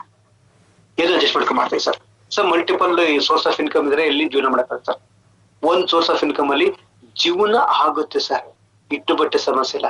ಲೈಫ್ ಹಿಂಗೆ ಇರ್ಬೇಕು, ಮಕ್ಳು ಸುತ್ತಾಡಿಸ್ಬೇಕು, ಎಂಜಾಯ್ ಮಾಡಿಸ್ಬೇಕು, ಫಾರಿನ್ ಟ್ರಿಪ್ ಹೋಗ್ಬೇಕು, ಲೈಫ್ ಅಲ್ಲಿ ಒಂದು ಒಳ್ಳೆ ಕಾರ್ ತಗೋಬೇಕು, ಒಳ್ಳೆ ಮನೆ ಮಾಡ್ಬೇಕು, ಒಳ್ಳೆ ಸೇಟು ಎಲ್ಲ ಈ ಕನ್ಸಿದೆಯಲ್ಲ ಸರ್. ಇದ್ ಯಾವಾಗ ಸರ್ ಮುತ್ತಿಗೆ ಮಾಡ್ತಾರೆ ಸರ್? ಅವರಿಗೆ ಯಾವ ರೀತಿ ನೀವು ಅರ್ಥ ಮಾಡಿಸಿರೋ ಅದ್ರ ಮೇಲೆ ಡಿಪೆಂಡ್ ಆಗಿದೆ. ಎಷ್ಟು ಜನ ಸೋಷಿಯಲ್ ಮೀಡಿಯಾದಲ್ಲಿ ಅಲ್ಲೇ ಓದಾಡ್ತಿರ್ತಾರೆ, ಧಾರಾವಾಹಿ ಅದು ಇದು ಸೀರಿಯಲ್, ಫೇಸ್ಬುಕ್, ಇನ್ಸ್ಟಾಗ್ರಾಮ್ ಎಲ್ಲ ಅಲ್ಲೇ ಓದಾಡ್ತಿರ್ತಾರೆ. ಆ ಟೈಮ್ ಅನ್ನ ಇದಕ್ಕೆ ಕೊಡ್ಲಿಕ್ಕೆ ನೀವ್ ಹೆಂಗೆ ಅರ್ಥ ಮಾಡಿಸ್ತಿರೋ ಅದ್ರ ಮೇಲೆ, ಆ ಬೇಸ್ಡ್ ಮೇಲೆ ಇಲ್ಲಿ ಕುತ್ಕೊಂಡಿರುತ್ತೆ, ಹೌದಲ್ವಾ? ಹಾಗೇನೆ ಇನ್ನೊಂದು no side effect, 100% satisfaction guarantee. ನಮ್ಗಂತೂ ಏನು ಯಾಕೆ ಹೇಳುದು ಯೂಸ್ ದ ಪ್ರಾಡಕ್ಟ್ ಅಂತ ಯಾಕೆ ಹೇಳ್ತೀವಿ ಅಂದ್ರೆ, ನಾವು ನಮ್ಮ ಪ್ರಾಡಕ್ಟ್ ನ ಕನ್ಸ್ಯೂಮ್ ಮಾಡಿದಾಗ ಇಲ್ಲಿ ಒಂದ್ ಅರ್ಥ ಮಾಡ್ಕೊಳ್ಳಿ, ನೀವು ಪ್ರಾಡಕ್ಟ್ ನ ಕನ್ಸ್ಯೂಮ್ ಮಾಡೋಂತ ಒಂದು ಟೆಸ್ಟಿಮನಿ ವಿಡಿಯೋಗಳನ್ನ, ನಿಮ್ದೇ ವಿಡಿಯೋನ ನೀವು ಯಾವಾಗ ತೋರಿಸ್ತಾರೋ, ಯಾವಾಗ ನೀವು ಅವ್ರಿಗೆ ಇಷ್ಟಪಡಿಸಂಗ್ ಮಾಡ್ತಿರೋ, ಆಗ ಜನ ನಿಮ್ಮನ್ನ ಬಿಲೀವ್ ಮಾಡ್ತಾರೆ. ಇಲ್ಲಿ ತೆಗೆದು ಯಾವ್ದು ಸೈಡ್ ಎಫೆಕ್ಟ್ ನಮ್ಗೆ ಆಗಿಲ್ಲ. ಇಲ್ಲಿ ಆಲ್ರೆಡಿ ಸೈಡ್ ಎಫೆಕ್ಟ್ ನೀವು ಇಲ್ಲಿ ಗಮನಿಸ್ಕೋಬಹುದು. How your company distributes use pay to people. Sir, ದುಡ್ಡು ಹಂಗ್ ಕೊಡ್ತಾರೆ ಸರ್, ಲಕ್ಷ ಕೊಡ್ತಾರೆ ಅಂತಾರೆ. ಸರ್ 40 ಲಕ್ಷ ಬಂತು, 1.5 ಕೋಟಿ ಬಂತು, 2 ಕೋಟಿ ಬಂತು, ಸರಿಗೆ ಕೋಟಿ ಬಂತು ಅಂತ ಹೆಂಗ್ ಸರ್ ಕೊಡ್ತಾರೆ, ಹೌದಲ್ವಾ? ಹೆಂಗ್ ಕೊಡ್ತಾರೆ? ಇಲ್ಲಿ ಇದನ್ನ ಹೇಳಕ್ಕಿಂತ ಮುಂಚೆ ಒಂದು ಉತ್ತರನ ಕೊಡ್ತೀನಿ. ಏನ್ ಗೊತ್ತಾ, ಒಂದು ವಸ್ತು ಅಥವಾ ಒಂದು ವಸ್ತು ಅನ್ಕೊಳ್ಳೋಣ, ಅದು ನಿಮ್ಮ ಊರು ಅಥವಾ ನಿಮ್ಮ ಗ್ರಾಮ ಇರ್ಬೋದು, ಅಥವಾ ಎಲ್ಲ ಕಡೆ ಒಂದೊಂದು ಇಲ್ಲೇ ಭಾರತದಾದ್ಯಂತ, ಅಥವಾ ಕೆಲವರು ಶಾಪಲ್ಲಿ ಇಟ್ ಮಾಡ್ತಾರೆ, ತೆಲ್ಲಗಡೆಯಲ್ಲಿ ಇಟ್ಕೊಂಡು ಮಾಡ್ತಾರೆ, ಅಥವಾ ಒಂದು ಐಫೈ ಒಂದು ಆಫೀಸ್ ಇಟ್ ಮಾಡ್ತಾರೆ, ಅಥವಾ ಒಂದು ಶೋರೂಮ್ ಮಾಡ್ತಾರೆ. ಇಲ್ಲೊಂದ್ ಕಡೆ ಯಾವ್ದೇ ವ್ಯಕ್ತಿ ಒಂದು ವಸ್ತುನ ಮಾರಿದಾಗ ಮಾರ್ದನಿಗೆ ಲಾಭ ಸಿಗುತ್ತೆ ಇಲ್ವಾ? ಒಂದು ವಸ್ತು ಮಾರಿದಾಗ ಮಾರ್ದನಿಗೆ ಲಾಭ ಸಿಗುತ್ತೆ ಇಲ್ವಾ? ಅಲ್ವಾ? ಹಾಗೇನೆ ಆ ಲಾಭದಲ್ಲಿ ನಮ್ಗೆ ಹಂಚಿಕೆ ಮಾಡ್ತಾವ, ಎಷ್ಟು ಪರ್ಸೆಂಟೇಜ್ ಅಂತ ಅನ್ಕೆ. ಅದನ್ನ ನಮ್ಮಲ್ಲಿ 1 SP = 10 ರೂಪಾಯಿ. 1 SP = 10 ರೂಪಾಯಿ ಅಂದ್ರೆ 100 ಸೇಲ್ಸ್ ಪಾಯಿಂಟ್ಗೆ 1,000 ರೂಪಾಯಿ ಮ್ಯಾಚಿಂಗ್ ಅಂತ ಕೊಡುತ್ತೆ ಕಂಪನಿ, ಹೌದಲ್ವಾ? ಹಾಗೇನೆ ಇವತ್ತು ಒಂದು ಅರ್ಥ ಮಾಡ್ಕೊಳಕ್ ಇಷ್ಟಪಡ್ತೀನಿ. ಎಕ್ಸಾಂಪಲ್ 1 ಲಕ್ಷ ಸೋಪ್ ಅಂತ ಎಕ್ಸಾಂಪಲ್ 40 ರೂಪಾಯಿ ಸೋಪ್. ಈ 40 ರೂಪಾಯಿ ಸೋಪ್ ಆಕ್ಚುಲಿ 40 ರೂಪಾಯಿ ಸೋಪ್ ಆದ್ರೆ ಆಕ್ಚುಲಿ ಈಗ ಆ ಸೋಪಿನ ಲೈವ್ ಕಾಸ್ಟ್, ನಿಜವಾದ ಬೆಲೆ, ನಿಖರವಾದ ಬೆಲೆ ಅಂತ ಹೇಳ್ತೀವಲ್ಲ, ಆ ಬೆಲೆ ನಿಜವಾದ ಬೆಲೆ ಸುಮಾರು 5 ರೂಪಾಯಿ ಇರ್ಬೋದು. 5 ರೂಪಾಯಿ ಅಷ್ಟೇ. ಸೊ ಇಷ್ಟೊಂದು ದುಡ್ಡು ಆಗುತ್ತಾ? ಹೌದು, ಖಂಡಿತ. 5 ರೂಪಾಯಿ ಮ್ಯಾನುಫ್ಯಾಕ್ಚರಿಂಗ್ ಯೂನಿಟ್ ಬೆಲೆ ಆದ್ರೆ ಅದನ್ನ ಡಿಸ್ಟ್ರಿಬ್ಯೂಟರ್ಗೆ 10%, ಹೋಲ್ಸೇಲರ್ 10%, ಹಾಗೇನೆ ರಿಟೇಲ್ ಇರ್ಬೋದು, ಹಾಗೇನೆ ನಮ್ಮ ಸೆಲೆಬ್ರಿಟಿಗಳು ಬರ್ತಾರೆ, ಟಿವಿ TRP ಅದು ಇದು ಎಲ್ಲ ಸೇರಿಸ್ಬಿಟ್ಟು ಅಲ್ಲಿಗೆ 100% ಕಸ್ಟಮರ್ ಹೋದಾಗ 100% ಅಂದ್ರೆ ಮಧ್ಯೆ ಎಲ್ಲಾ ಮಧ್ಯವರ್ತಿಗಳಿಗೆ ಪಾಸ್ ಆಗಿ ನಾವು ಕಸ್ಟಮರ್ ಬರೋಷ್ಟ್ರಲ್ಲಿ ಕಸ್ಟಮರ್ ಆಗಿರ್ತಾನೆ, ಹೌದಲ್ವಾ? ಅಂದ್ರೆ ಎಲ್ಲಾ ಲಾಭಾಂಶ ಮಧ್ಯೆ ಕೂತಲ್ಲ ಅವರ ಚಿಂತಿತಾರೆ. ಇಲ್ಲಿ ಫ್ಯಾಕ್ಟ್ರಿಗೂ ಕಮ್ಮಿ ಲಾಭ, ಇಲ್ಲಿ ಮಧ್ಯ ಕಸ್ಟಮರ್ಗೆ ಜಾಸ್ತಿ ವಾಡ್ತಾ ಬೀಳುತ್ತೆ, ಹೌದಲ್ವಾ? ಆದ್ರೆ ಹೈಯೆಸ್ಟ್ ಇನ್ಕಮ್ ಅನ್ನ ಮಾಡ್ಕೊಂಡು ಹೈಯೆಸ್ಟ್ ಸೆಲೆಬ್ರಿಟಿಗಳು ಇವತ್ತು ದುಡ್ಡು ಮಾಡ್ಕೊಂಡು ಇವತ್ತು ಎಂಜಾಯ್ ಮಾಡ್ತಿರ್ತಾರೆ. ಆದ್ರೆ ಇವತ್ತು ಡೈರೆಕ್ಟ್ ಸೆಲ್ಲಿಂಗ್ ಇಷ್ಟು ಏನ್ ಕೆಲಸ ಮಾಡೋದಂದ್ರೆ, ಕಂಪನಿ ಟು ಕಸ್ಟಮರ್, ಒಬ್ಬ ಡಿಸ್ಟ್ರಿಬ್ಯೂಟರ್ ಮಧ್ಯ ಅಡ್ವರ್ಟೈಸ್ಮೆಂಟ್ ಇಲ್ಲ, ಯಾರು ಇಲ್ಲ. ಈಗ ಏನ್ 50% ಆಡ್ ಹೋಗ್ತಿತ್ತು, 50% ಲಾಸ್ ಆಗ್ತಿತ್ತು, ಆ 50% ಗಿಂತ 70% ಪೂರ್ತಿ ಒಬ್ಬ ಡಿಸ್ಟ್ರಿಬ್ಯೂಟರ್ಗೆ ಕಂಪನಿ ಕೊಡುತ್ತೆ. ನೀನೇ ಅಡ್ವರ್ಟೈಸ್ಮೆಂಟ್, ನೀನೇ ಸೆಲೆಬ್ರಿಟಿ, ನೀನೇ ಆಂಕರ್, ಟಿವಿ TRP ಎಲ್ಲ ನೀನೇ ಅಂದ್ಬಿಟ್ಟು ನಮಗೆ ಕಂಪನಿ ಕೊಟ್ಬಿಡುತ್ತೆ. ಹಾಗಾಗಿ ನಮ್ಮಲ್ಲಿ first rank, second, third, fourth, fifth, sixth, tenth ಅಂದಾಗ ಹೆಚ್ಚು ಕಮ್ಮಿ ಲ್ಯಾಕ್ಸ್ ಟುಗೆದರ್ ಇನ್ಕಮ್ ನಮ್ಮಲ್ಲಿ ಮಾಡ್ತಾರೆ. If anything goes strong by using your words. Without ಏನ್ ಸಮಸ್ಯೆ ಆಗತ್ತಾ? ಏನ್ ಸಮಸ್ಯೆ ಆಗದೆ? ಏನು ಆಗಲ್ಲ. Why V-Star Wellness is the best other than any company. ಅಂತದ್ ಏನ್ ಸರ್ ನಿಮ್ದು ಅಷ್ಟು ದೊಡ್ಡ ಕಂಪನಿ ಅಂತಲ್ಲ, ಏನ್ ಸ್ಪೆಷಲ್ ಅಂದ್ರೆ ಇವತ್ತು ಅರ್ಥ ಮಾಡ್ಕೊಳ್ಳಿ. ಇವ್ರನ್ನ ಅರ್ಥ ಮಾಡಿಸ್ಬೇಕೀಗ. ಏನಪ್ಪಾ ಅಂದ್ರೆ ಇವತ್ತು ಮಾಯಿ ಸರ್ ಸಾಮಾನ್ಯದಲ್ಲಿ ಸಾಮಾನ್ಯ ವ್ಯಕ್ತಿಯಾಗಿ ಮಿಡಲ್ ಕ್ಲಾಸ್ ಅಲ್ಲಿ, ಲೋಯರ್ ಮಿಡಲ್ ಕ್ಲಾಸ್ ಅಲ್ಲಿ ಇದ್ರು. ಒಬ್ಬ ಡ್ರೈವರ್ ಮಗ. ಸೊ ಒಂದು ಸ್ಯಾಲ್ರಿ ಇತ್ತು ಅಬೌವ್ 60 ಎಬೌವ್ ಸ್ಯಾಲ್ರಿ ಇತ್ತು ಅಂದ್ರೆ 60,000 ರೂಪಾಯಿ ಇತ್ತು. ಬರ್ತಾ ಈಗ 1 ಲಕ್ಷದವರು ರೀಚ್ ಆಯ್ತು. ಇಲ್ಲಿ ಅದೊಂದು ಕಂಪ್ನಿಲಿ, ಓಕೆನಾ, ಅಥವಾ ಒಂದು ಜಾಬ್ ಅಲ್ಲಿ. ಆ ಜಾಬ್ ಅಲ್ಲಿ ಅಕಸ್ಮಾತ್ ಅವ್ರು ಅದೇ ವರ್ಕ್ ಅನ್ನ ಮಾಡ್ಕೊಂಡು 60 ವರ್ಷ ಬೇರ್ಗೊಸ ದುಡಿಮೆ ಮಾಡಿದ್ರೆ ಅಬ್ಬೊಬ್ಬರು 5 ಕೋಟಿ ಬರ್ತಿದ್ರು 60 ವರ್ಷಕ್ಕೆ, ಹೌದಲ್ವಾ? ಆದ್ರೆ ಯಾವುದೇ ಮಾನ್ ಸನ್ಮಾನ್, ಆಡಿಕಾರ್, ಬೇನುಡಿಕಾರ್ ಇದ್ಯಾವ್ದು ಸಿಗ್ತಿರ್ಲಿಲ್ಲ. ನಮ್ಮ ಕಂಪನಿಗೆ ಬಂದ ಕೇವಲ 3 ವರ್ಷಕ್ಕೆ 3 ಕೋಟಿ ಇನ್ಕಮ್ ಮಾಡಿದ್ರು. ಈಗ ಟೋಟಲಿ ಸುಮಾರು 4 ಕೋಟಿ ತರ ಮಾಡಿದ್ರೆ ಸುಮಾರು 1.5 ಕೋಟಿದು ಒಂದು ಬೇಮುಳುಕಾರನ ಕಳಿಸತ್ತ ನೀವು ಗಮನಿಸ್ಕೋಬಹುದು, ಹೌದಲ್ವಾ? ಮಾಹಿಸ್ ನಂತರ ನಮ್ಮ ಸಂತೋಷ್ ಪಾಟೀಲ್ ಜಿ ಅವರು ಮುಂಚೆ ಐಸ್ ಕ್ಯಾಂಡಿ ಮಾಡ್ತಾ ಇದ್ರು. ಸೊ ಜೊತೆಗೆ ಆ ಕೋವಿಡ್ ಟೈಮಲ್ಲಿ ಏನೋ ಒಂದು ಮುಂಚೆ 40 ಲಕ್ಷ ಸಾಲ ಮಾಡ್ಕೊಂಡು ಇನ್ನೇನು ಬಿಸ್ನೆಸ್ ಕ್ಲಿಕ್ ಆಗ್ಬೇಕು ಅನ್ನೋ ಟೈಮಲ್ಲಿ ಒಂದು ಕಾರ್ಗಳು 4 ಕಾರ್ ತಗೊಟ್ಟು ಬಾಡಿಗೆ ಕೊಡ್ಬೇಕು ಅಂದ್ರು. ಅಷ್ಟು ಕೋವಿಡ್ ಟೈಮ್ ಅಂತೂ ಲಾಸ್ ಆಯ್ತು. ಮತ್ತೆ ಸೊ ಆ ಲಾಸ್ ಆದಾಗ ಮನೇಲಿ ಮುಖ ತರ್ಸ್ಕೊತಿರಲ್ಲ, ತುಂಬಾ ಕಷ್ಟ ಆಯ್ತು. ತುಂಬಾ ಸಾಲದಿಂದ ಒದ್ದಾಡ್ತಿದ್ರು. ಅಂತ ಟೈಮಲ್ಲಿ ಕಂಪ್ನಿಗೆ ಬಂದು ಕೇವಲ ಕಂಪ್ನಿ ಬಂದ 2 ವರ್ಷದಲ್ಲಿ 2 ಕೋಟಿ ಇನ್ಕಮ್ ಮಾಡ್ಕೊಂಡ್ರು. ಟೋಟಲ್ 4 ಕೋಟಿ ಇನ್ಕಮ್ ಮಾಡ್ಕೊಂಡ್ರು. ಇದು ತಾಕತ್ತು. ಹಾಗೇನೆ ನಮ್ಮ ಸಂತೋಷ್ ಅವರು ಸುಮಾರು ಇಂಡಸ್ಟ್ರಿಯಲ್ ನಲ್ಲಿ 8 ಕೋಟಿ ಇನ್ಕಮ್ ಮಾಡಿದ್ರೆ, ನಮ್ಮ V-Star Wellness ನಲ್ಲಿ ಸುಮಾರು 4.5 ಕೋಟಿಗಿಂತ ಹೆಚ್ಚು ಇನ್ಕಮ್ ಮಾಡಿದ್ರೆ 2.5 ಕೋಟಿ ಮನೆ ಮಾಡ್ತಿದ್ರೆ. ಆಲ್ರೆಡಿ ಸಂತೋಷ್ ಪಾಟೀಲ್ ಸರ್ ಅವರು 1 ಕೋಟಿ ಮನೆ ಮಾಡಿದ್ದಾರೆ.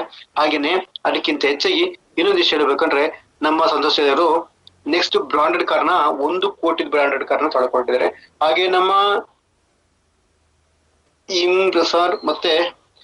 ಇಮ್ರಾನ್ ಸರ್ ಇರ್ಬೋದು, ಹಾಗೆ ಯೂಸುಫ್ ಸರ್ ಇರ್ಬೋದು, ಇವರೆಲ್ಲ ಲಕ್ಷ ಇನ್ಕಮ್ ಮಾಡಿರೋದು ಇಲ್ಲಿ ಗಮನಿಸ್ಕೋಬಹುದು.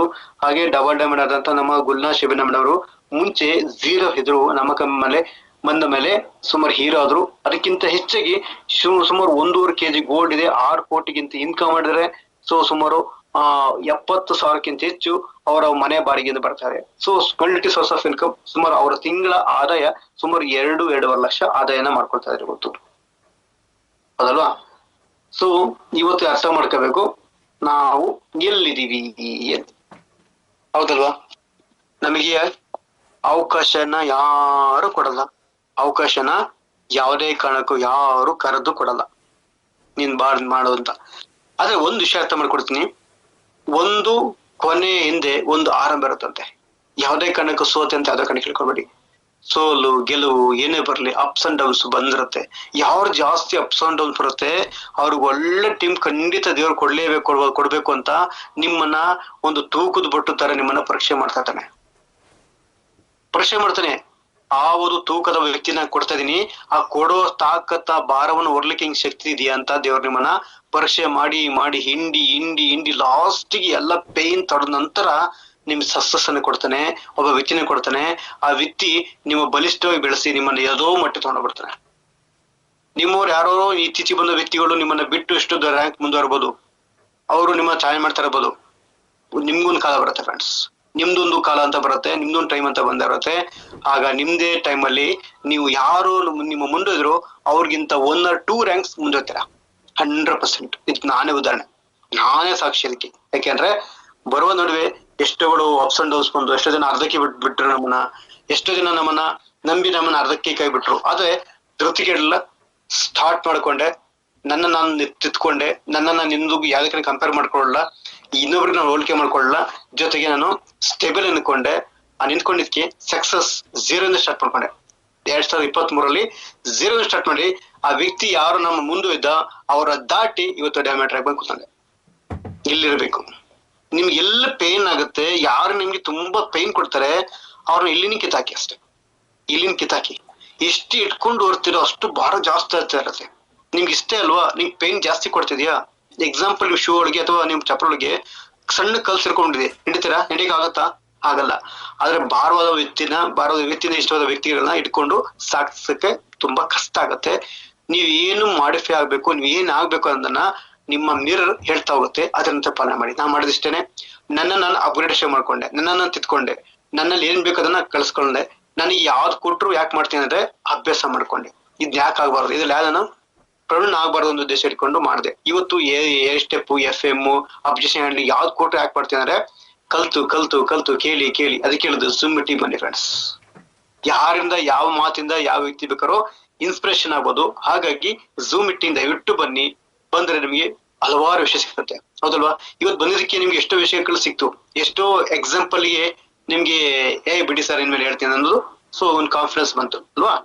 ಹಾಗಾಗಿ once again thank you so much. ಒಳ್ಳೇದಾಗ್ಲಿ. ಹಾಗೆ ಈಗೇನ್ ಆಫರ್ ಇತ್ತು, ಆಫರ್ನ ನಿಮ್ಗೋಸ್ಕರ ಕೊಟ್ಟಿರೋಂಥದ್ದು. ಈ ಆಫರ್ ಕಡೆ ಜಾಸ್ತಿ ಗಮನ ಕೊಡಿ.